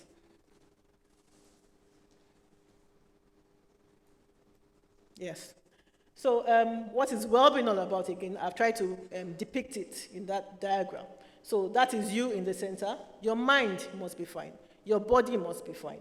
Your spirit must be fine. And so must your soul be fine, okay, to make sure that you have a complete you. And then we say that you are actually well and there's well-being. Next slide, please. So according to the ILO, workplace well-being must complement OSH measures. Workplace, where there's no well-being, where there's no OSH, there cannot be well-being. Okay, that's what it is. Next slide, please.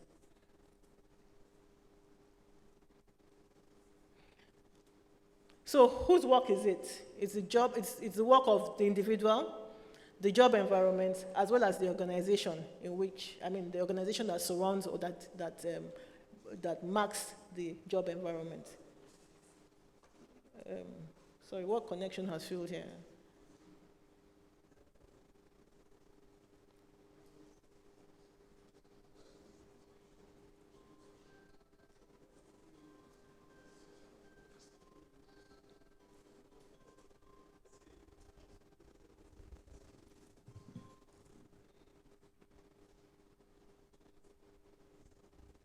Right. Right. So the best workplace well-being programs recognize the interrelatedness of 3 basic elements necessary for well-being at work. This includes the individual, the job or the environment within which you do that job, and the organization, social engagement or values. So everything must tie together to be able to get one person, to have the well-being of one person within an organization. Next slide, please. So when you're at work, you have the ability to feel safe. Are you valued by your employer?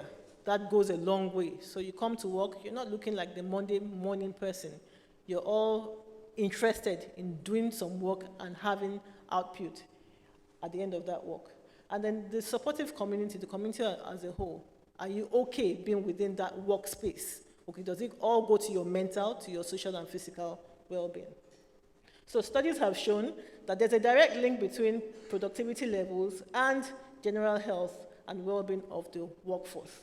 Okay, so the more you care about my well-being, the more I will give you. It's just natural. The more you do something for a child, the more the child will want to make you happy. The more you as a husband gives your wife money to run the house or take care of herself, what does she do for you? Anything you ask of her, she's likely to do for you. And men, you can hear that.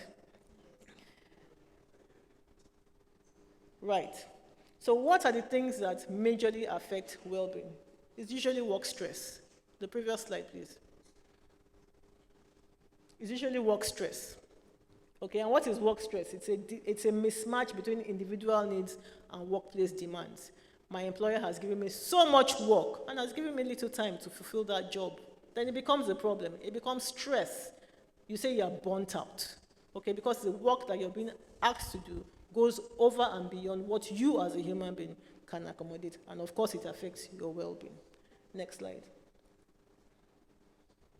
So effects of stress, we have psychological symptoms. You hear about depression. You hear about anxiety. You hear about overwhelming feeling and inability to cope. Okay, you just don't want to do that work. You're not fine. Okay, because it speaks to the well-being. You also have behavioral symptoms. You either call in sick, you don't want to come to work. Or when you even come to work, it's like you're not doing anything. Absenteeism. Aggression, diminished. People just come to work groggy. People are angry. People are frustrated. Okay, but if that work environment is favorable to you, maybe some of these things will be done away with. Then you have physical symptoms. You've worked so hard. My back is paining me. My waist is paining me. My leg is about to break. These are the things that stress does to one. Next slide, please. So there's this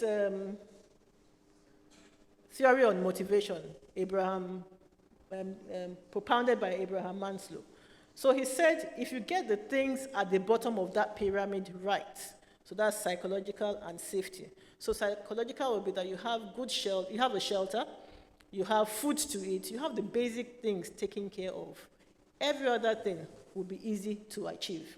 So you're giving food, you're giving security, you're giving a shelter, you're giving comfort. Okay? When you have all that, then you can be thinking of safety. But when the foundation is not right, upon what are you going to start building safety? It won't be possible. Next slide. Okay, so food, shelter, security, personal safety, and all what have you. So where all these are met, then you can now move to the top, self-actualization. So once you get the bottom right, once employers can get that bottom level right, make the worker comfortable, make the workplace safe, make them eager to come to work, then the worker will be aspiring till he gets to the top. And that theory is still relevant till date. Next slide, please. So we have, of course, we have health and safety issues. We have legislation put in place. We have the ILO, instruments put in place. But why are we still where we are? Why are we still where we are? Okay, so we have, like the representative of the DG said, she talked about Chapter 2 of the Constitution. I believe she was referring to Chapter 2 of the Constitution. Can we go to the next slide, please? So under that chapter, it talks about taking care of your security and welfare as workers. Okay, so you're entitled to that by virtue of the Constitution. It talks about suitable and adequate food, shelter, and all what have you, minimum living wage. It talks about conditions of work for them to be just and humane. It talks about health, safety, and welfare of persons in employment, and adequate medical and health facilities for all. That's guaranteed under your Constitution. Although the part of the Constitution where that exists, they call them non-justiciable rights. If the government does not do it for you, unfortunately, you can't sue. Okay, but government should aspire to meet those needs for you. Next slide. You also have things done by the ILO. ILO calls it SOLVE. Okay, SOLVE is a training tool integrating well-being workplace health promotion programs aimed at specific health issues with occupational health and safety. Okay, so it helps you deal with an array of those things. ILO makes sure that you are fine, okay, and you're not stressed. There's no violence in the workplace. There's nutrition available for you. Break time, your canteens providing lunch, for example. That physical activity, you have a gym at work, or you have time to walk around after several hours of sitting down, and so on and so forth. Okay, so that's by the ILO. So we have seen that the Constitution provides for it, the ILO provides for it. Next, please. Next slide, please. You also have the WHO, the WHO too, that has put certain models in place. Next slide, please. So it identifies 4 areas of influence, which are the physical work environment. So the physical work environment should be comfortable, should be seen that you have elimination of toxic chemicals. Where workers should be put, should not be where there are dangers or there are hazards. Okay? Second is psychosocial work environment, reducing overwhelming workload. For example, let's take, you're traveling. You're told to pack a suitcase of how many kg? 23 kg. Okay? And you have, of course, we Nigerians, we like to overdo things. There was a time it was 32 kg. And why was it brought down to 23 kg? Because a human being is going to be moving that suitcase from wherever it is onto the plane. And systematically, it has been brought down to 23 kg. Those are what serious systems do. But what you have here, human beings expected to do the work of machines. Obviously, I would not want to go to work. Enterprise community involvement, okay? Provide free and affordable healthcare, for example. And then personal health resources, fitness activities, class, make the workplace fun. Let people come and want to work. Next slide, please. So, like I said, it's not about the laws. It's not about, it's not about putting the laws in place. Any law in any form that you want it is already on ground. Even as obsolete as that Factory Act of 1974 is, you still pick out things that are useful till today. But what's the problem? It's always enforcement. Always enforcement. Okay, we were having a discussion before now, and the person said, we'll sit down here and have this conference, and nothing comes about it. And I said, no, you don't give up. You keep on playing your own part. One day, somebody will listen to you. So the challenge is, do we even understand that we have a problem? We don't even realize that we have a problem. We're professionals here. Somebody will probably see a cable passing, running from there to here. And you will ask somebody to tape that cable down. But outside, who cares? Okay? Do we even know that we have the problem? 2, lack of political will to domesticate such laws, even after ratification. So you have the C-155. It has been ratified for how many years now? Just to domesticate it, how many sessions of the National Assemblies have seen that one C-155 and have not touched it to make it local laws? So these are the kind of things we fight with. But it doesn't mean that there are no other ways to circumvent this problem. Corruption in political and legislative process. Okay, so you want a bill passed on operational health and safety, and they're telling you that you should go and bring so amount of money to make sure that that bill gets to the front of, whoever is supposed to sign. Issues of corruption. And then lack of infrastructure to monitor and respond to and manage rapid demographic changes. So we will not always be as we are. Demographics is not still. It moves. So 1 year you have younger people working. 1 year you have older people. One period you have older people working. Who is monitoring these things? How do you provide for the different demographics of persons that are working? We don't pay attention to that. When last did we have a census, for example? And then stratified citizenship levels characterized by unequal access. So in civil service, for example, you become a director general. You have all the perks in the world. This allowance today, that allowance tomorrow. What happens to the other people that are down the strata? Do you think about them? It's all well-being. If you don't take care of the well-being of the people below, how do you want to relate with them? They will never relate with you. They will relate with you because of you are my boss, but that's where it ends. But when you come down to their level and provide that well-being for them, you see that things will work differently. So what are the solutions to these challenges? Next slide, please. So sensitization and awareness is what we're doing here. But how far will this go? We can put it on social media. A few people will read it, a few people will ignore it. But like I said, we will not stop. We will not stop until we touch the last person. Hopefully you have a government, or you can have an array of maybe 20 governments that will copy Lagos State and copy what they're doing. So if we have 20 people copying what Lagos State is doing, then we are on our way there. Ratification and domestication of international instruments. Let me say that even though the National Assembly will not ratify any health and safety instruments drawn by the ILO, within the Constitution there are provisions where you can circumvent this. The court is the National Industrial Court. It has been given powers to use instruments as long as they are ratified, even though they have not been domesticated. They may not be part of your laws yet, but as long as they are ratified, it's okay to use it. So we have ratified that C-150. But how many people understand this? Okay. So even if they're not ratified, you can still use them. But the best place to be is to have ratified and domesticated those instruments. They're monitoring demographics. There should be more censuses. Okay, let the numbers of people that we're dealing with, let us be able to identify the number that we're dealing with. And of course, curbing corruption that leads to discrimination and workplace favoritism. So you find nepotism, you find people trying to help themselves or their families and all that. If all that will stop, well-being will get to the last man at the bottom of the ladder. Next slide, please. So it's time to listen. We're making a call for the people that are in the industries, the people that matter. People are here that were in the shoes. They may have retired, but you see that they are continuing in the struggle to make sure the whole place is a healthy and safe place for everyone. So please, we ask the people that are in places to take this call and take back to their establishments and see what can be done for the nation as a whole. On that note, I thank you all for listening. Thank you very much.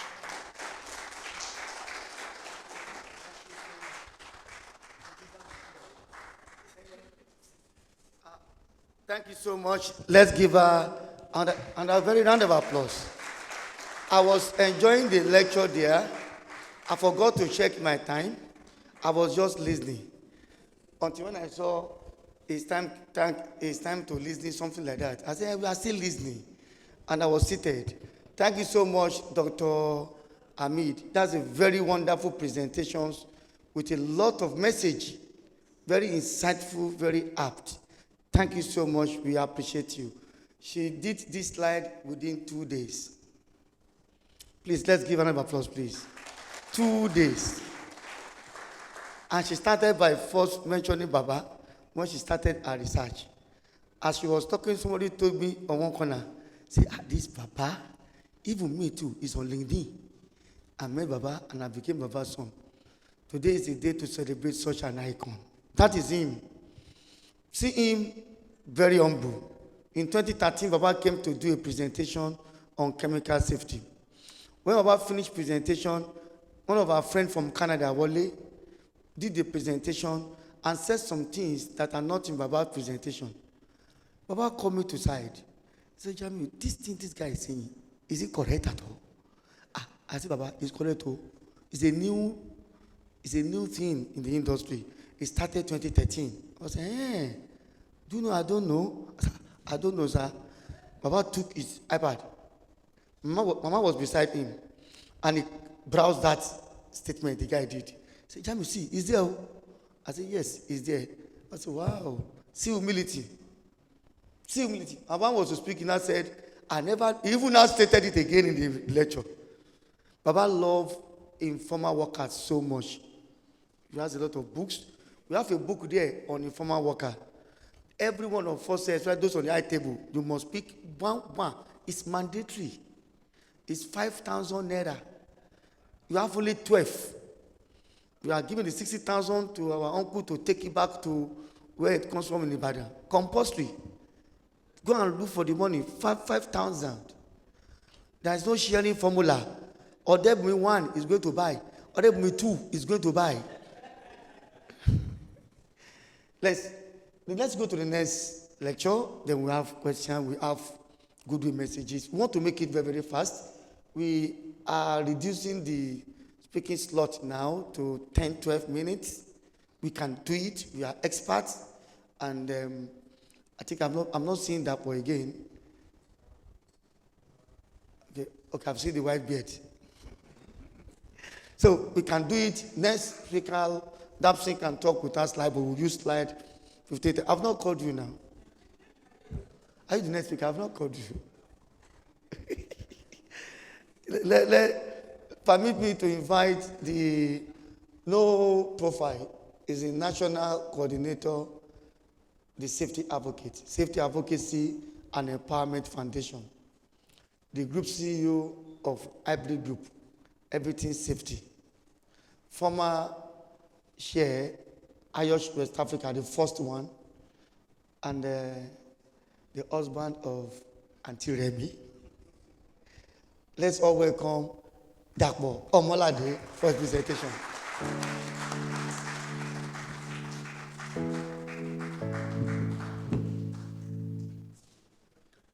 All right, thank you so very much. Good afternoon, my elders and colleagues and friends. Thank you so much for coming. Jami actually put me here. Initially, I didn't want to speak because I know there are quite a number of us here who can do justice to this conversation. But thank you so much. And the opening speech or the opening talk by Dr. Hamid was a very significant one for me because I listened there and I just learned one or two things, which I didn't know. The law is a very difficult thing. The only course during my master's level that I almost failed was environmental law. It was a 3-unit course. I can remember Professor Fubara from OAU didn't come to class one day to teach me, and I had to pass 3 units. I saw heaven, because without that course, I wouldn't have graduated. So law is not my very good part. So when she mentioned something, I said, wow, I didn't know that no wonder, because I cannot sue the federal government for not doing the right. I didn't know this up till now. So it's very good for us to understand why we are where we are in Nigeria, actually. If they had put health and safety in that, what did you call it, ma? I can't remember. You called it something, was a legal word. I didn't remember what you said. You put it somewhere where if I don't do it, I can only envisage to do it. Interesting. Or desire to do it. I think that's where we are. But I think she also mentioned it that we have actually grown in our health and safety in Nigeria, and I think that's good. Thank you. Today is very remarkable for me because Dr. B.F. Oluwagbemi, many of us will not know, when I started my business in 2013, after he called myself and Jamiu and gave us some fatherly discussion, in 2014 was the first person that came into my business as an advisor, actually as the board. It was the only board I had at that point, because I didn't even understand what board means. So one day he came to my office, such a humble man, came to my office, sat down with me and said, young man, there are things you need to do. I love what you're doing, but you need to start well. This was just barely 3 years into my business. And he sat with me. And, you know, if you have ever been under Baba's lecture, you can't be tired. And until he's ready to finish with you, you are not finished yet. So it took me long. And so I respect everything he stood for. It was painful that I didn't get to know him so much. 3 years after, he transited. But I'm happy that this is the 8th time we are doing this. It simply means this has a life of its own right now. And it has to continue like this. So for everyone online or here who is part of this, I want to say thank you. You know, I'm sure Baba's children also will understand that Baba had too many children around. So that's why we're all doing this together every year. So thank you so much. I won't say much. Jamie gave me 10 minutes. And this topic, I think she also mentioned it very well in her last slides on monitoring. Because basically what I just want to look at is what we need to start looking out for, you know, especially when we've also heard that we are improving or we are doing well, as the case may be. 20 years ago, 15 years ago, even 10 years ago, health and safety was not as robust as what we have right now. So it means we are. But what are those things we should be looking out for as good indicators of safe workplace and society? I'm more interested in the society, by the way, because in the workplace, owners of businesses will try their best to make sure things don't go bad. But in the society, who does that for us? We are happy to be in Lagos, where we have the Safety Commission that can help the society, especially in the area of public safety, to work. But what about Nigeria generally? If you crisscross Nigeria, sometimes the things you see will scare you. Because, and like I said, it's obvious the reason I cannot sue any governor or any president or anybody for not doing the right thing. So basically, it appears you are just on your own. So this is for us to start looking at, are we making progress? Are there things we are doing that we can improve on? And where can we individually tap into this? So I'll be raising a few questions rather than talking, so we can see some of those things. Can you go to the next slide? If this is not working, go to the next slide for me. So basically, what are indicators? I'm sure all of us know what indicators means. Those things that you see and tells you you're either making progress or you are not making progress. In our individual lives, I'm sure so many of us have either predefined indicators or the one that has been defined for you. You know, I always say that in organization, just as in humans, we are supposed to set our indicators ourselves to say, this is where I want to be, and I'm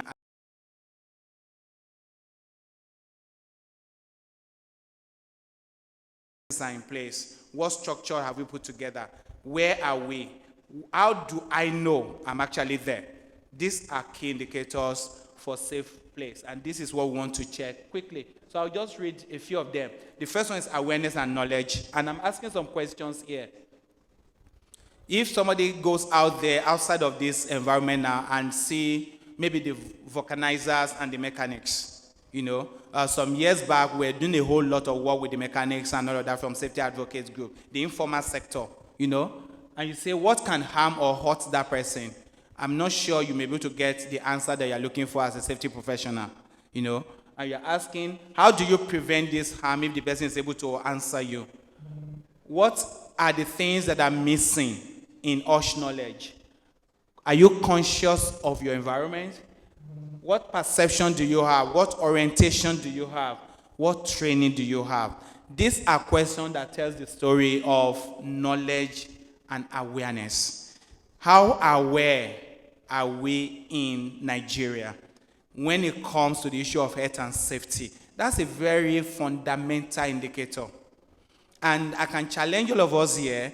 Let's try and pick up this indicator sometimes. Just go around and ask some of these basic questions.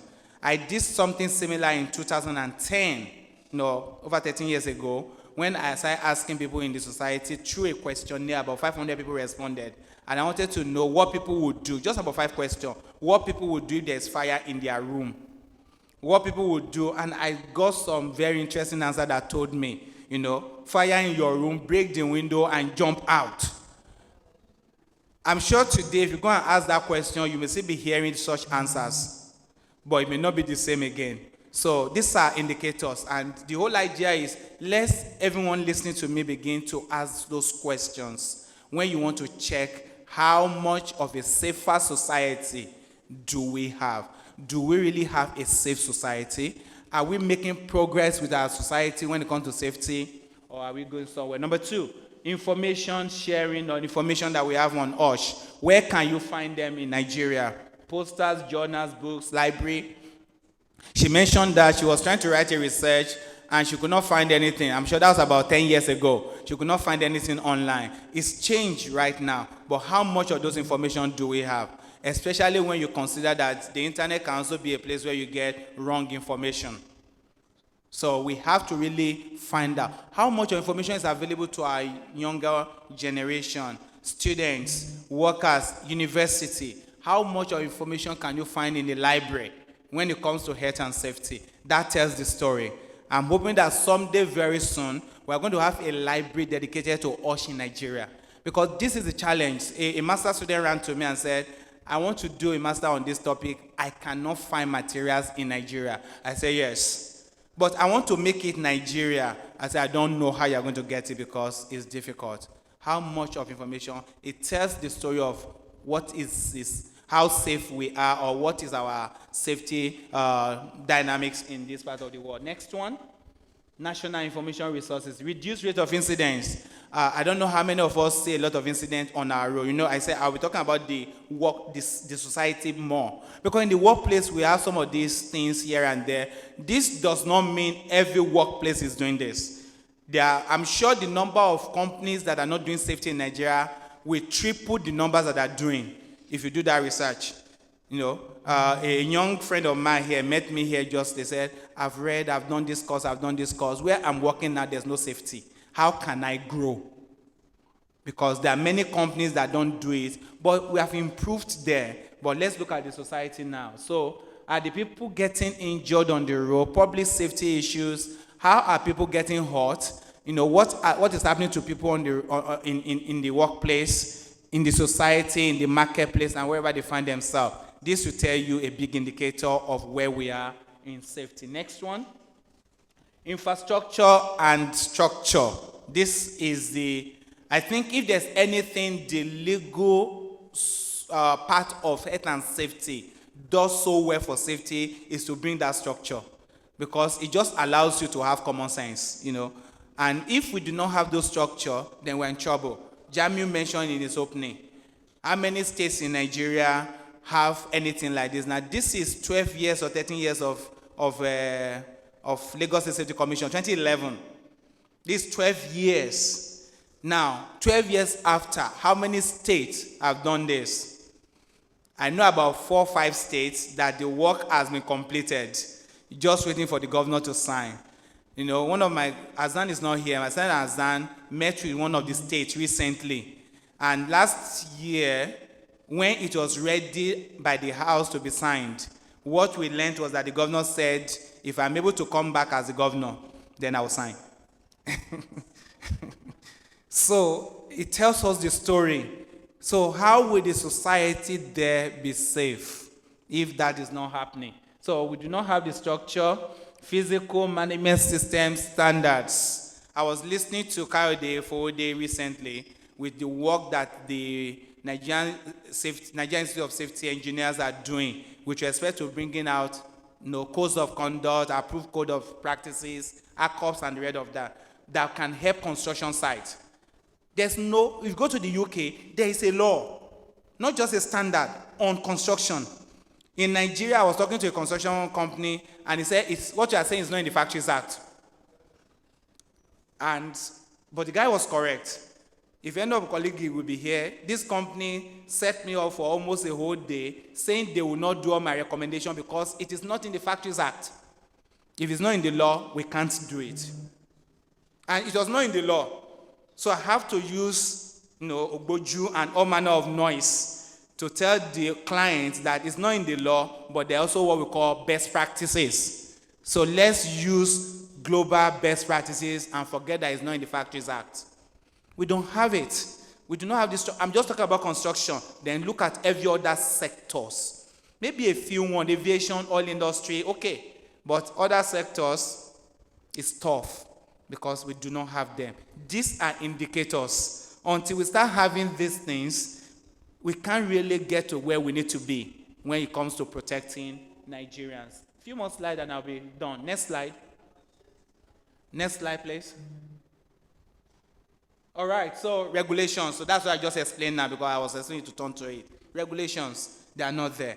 So if they are not there, we cannot have it. Why I do not, and I'm one of those people that do not agree very seriously that regulation makes a workplace safe. But I know regulation gives people sense to do the right thing. Because you just don't want to go to jail. And going to jail is not something anybody wants to put in his CV. Therefore, you don't want to. And it makes it difficult for people not to obey the laws. Next one. Effective emergency response systems. Again, Lagos has to be there as the response. You have the LASEMA, working with the NEMA, you have the Safety Commission, you have the Fire Safety and Rescue Services. These are realities that we have here. 36 states plus one, only one out of that. Go to other places and you see. I just came back from the north and, it's been a long time, and I want to say this with all due respect. It's been a long time I saw a dead corpse on Lagos Road. It's been a long time. It used to be very common. You just pass through Tomiland, somebody's dead. Ikorodu Road, it used to be very common. But I don't know who saw the last one. Maybe in 2 hours they would have picked it up. I saw one decaying in the state I just came from. Northern state. I just came in this morning and I could not believe it. And everybody is covering their nose and passing through the place.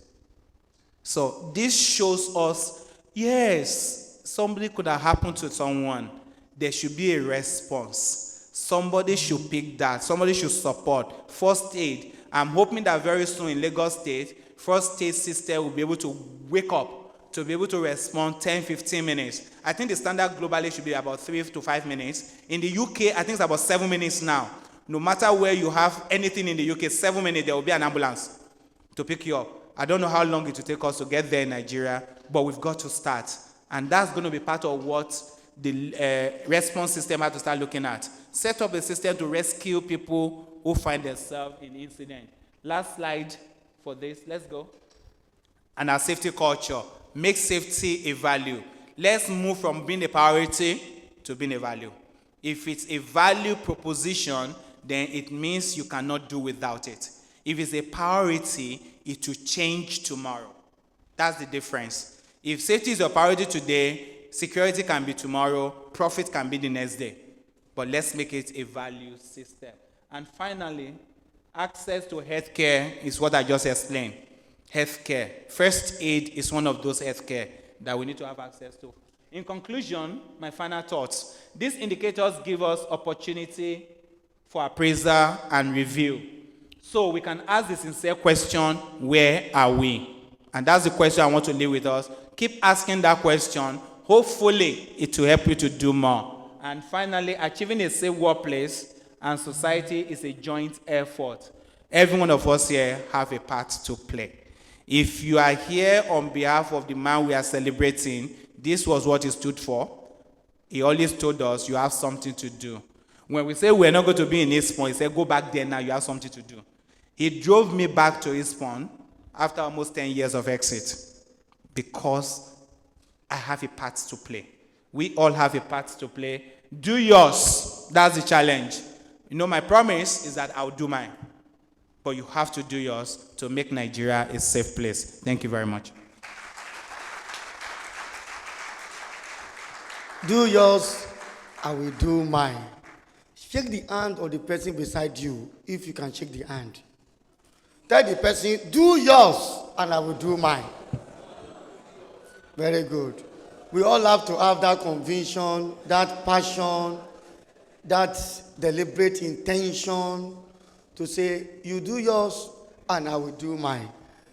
We are moving very fast. I will call on the next speaker. And the next speaker is, I've started not to allow people to read our profile. I'm sorry, apology that I stopped that. Because if I bring one young lady here to read the profile, she can be saying, oh my God, oh my God. The profile is so massive. And the lady will start thinking something else. So therefore, our mama, Mrs. Dominga Odebumi, 1, an administrator. 2, risk and safety solution expert with over 35 years experience. When I say mama, the name of mama. If you are born 35 years ago, you know where you are going to be now. 35 years, not born now, 35 years experience, cognate experience. I remember when we were doing the law for Safety Commission, we deliberately put 15 years minimum, cognate experience. Then we start looking for who go be. And she's also that experience in systems, management systems, and compliance. Just recently, and I want us to, celebrate her on this. She was just appointed as an expert advisor for Global Incident Alert Network in the United States of America. Because of our love for compliance is a way of life. All the ISO 22001, all this 2000 food safety, she's a food expert. In short, if she decided not to take ISO certification for 22001, she herself is a food safety certifier. That's what she did in the university. Most of you don't know. She studied food tech. And she has been abroad. When you hear Obalende Suya wouldn't have succeeded in UK, sorry. If you don't do safety in UK, you will fail.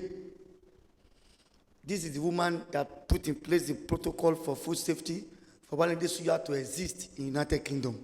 Became so popular in United Kingdom. You don't follow law, they will send you away. It's not Nigeria, you eat suya everywhere. The suya there is different. This is the woman that rebranded and repackaged with respect to safety.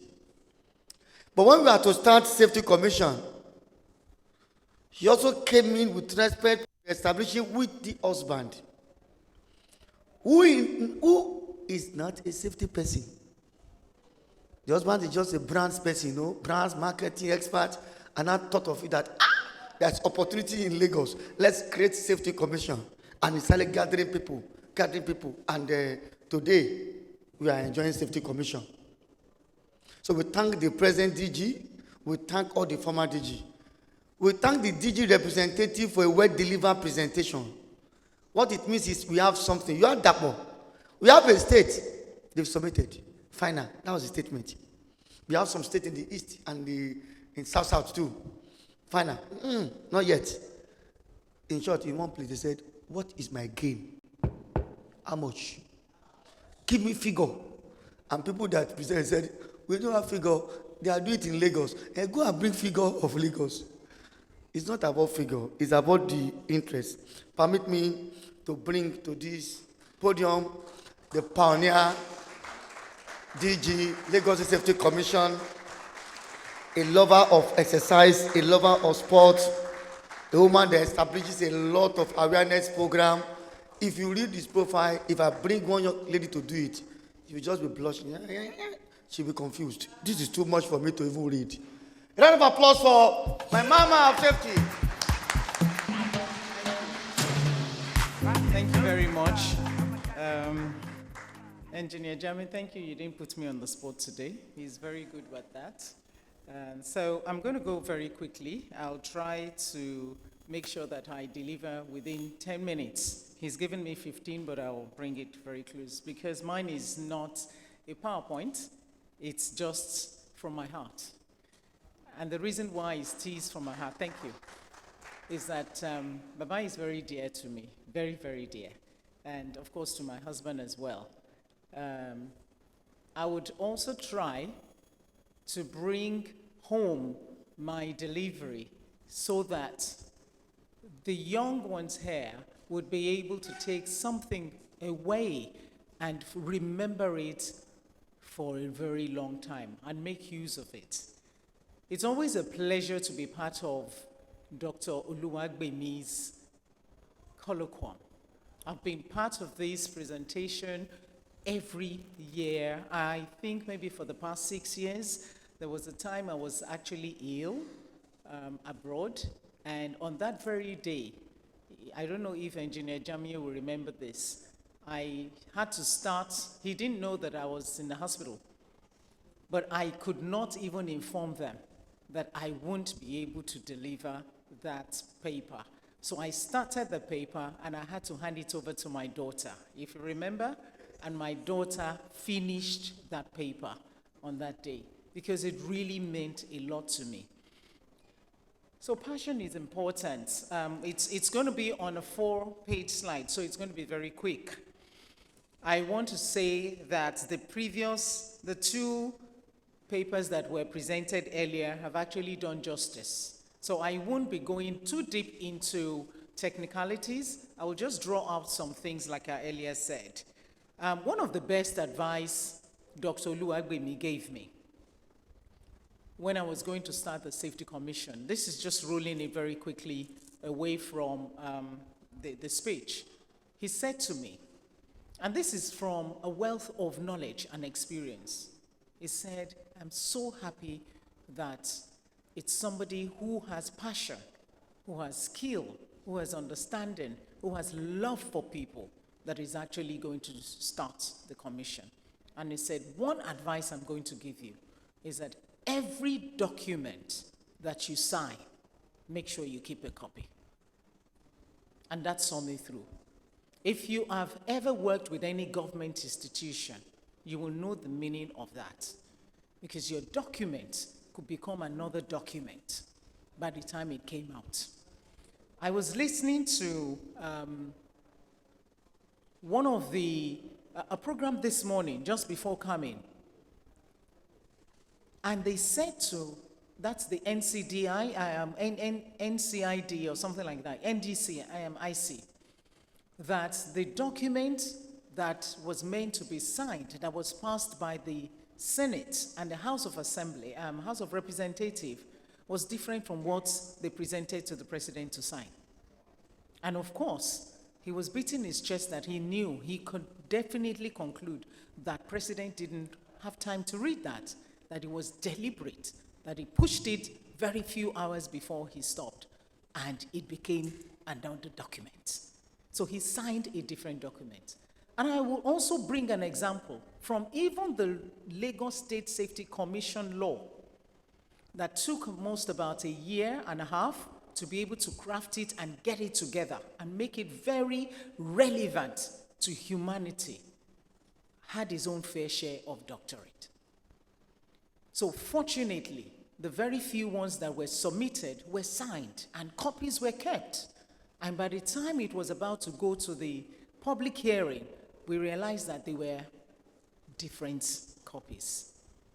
And at that point, we went back to drawing board and made sure that it was the original intended one that was passed. So when you have your document signed, always keep a copy. Fortunately, when we started, it was more of paper, but now, you can use technology to the point that even if you had to use your phone, this is a short story. We always love stories. This is not part of my speech, as you can see. A short story was during the Safety Commission. There was, I think it was part of the emergency safety response team that the governor then had to put together to say, even if we don't have a global issue right now, a massive maybe disaster in the States, like Ebola and the likes, and COVID, we must have a team that must be ready at every point. And so this was like put together like 2 years before Ebola came. And I remember that we had to use everybody's votes in different forms to be able to put that team together. One of my colleagues met me on the way. Oh, His Excellency already said you should sign this document, that he needs to go, that the security firms are there, the police, the soldiers, name it. And all the rapid responses were there that I needed to sign. And I said, yes, I'm aware of it, but I cannot see His Excellency's formal request that I should sign this document. But I will sign because I'm part of that team. And I signed. This was right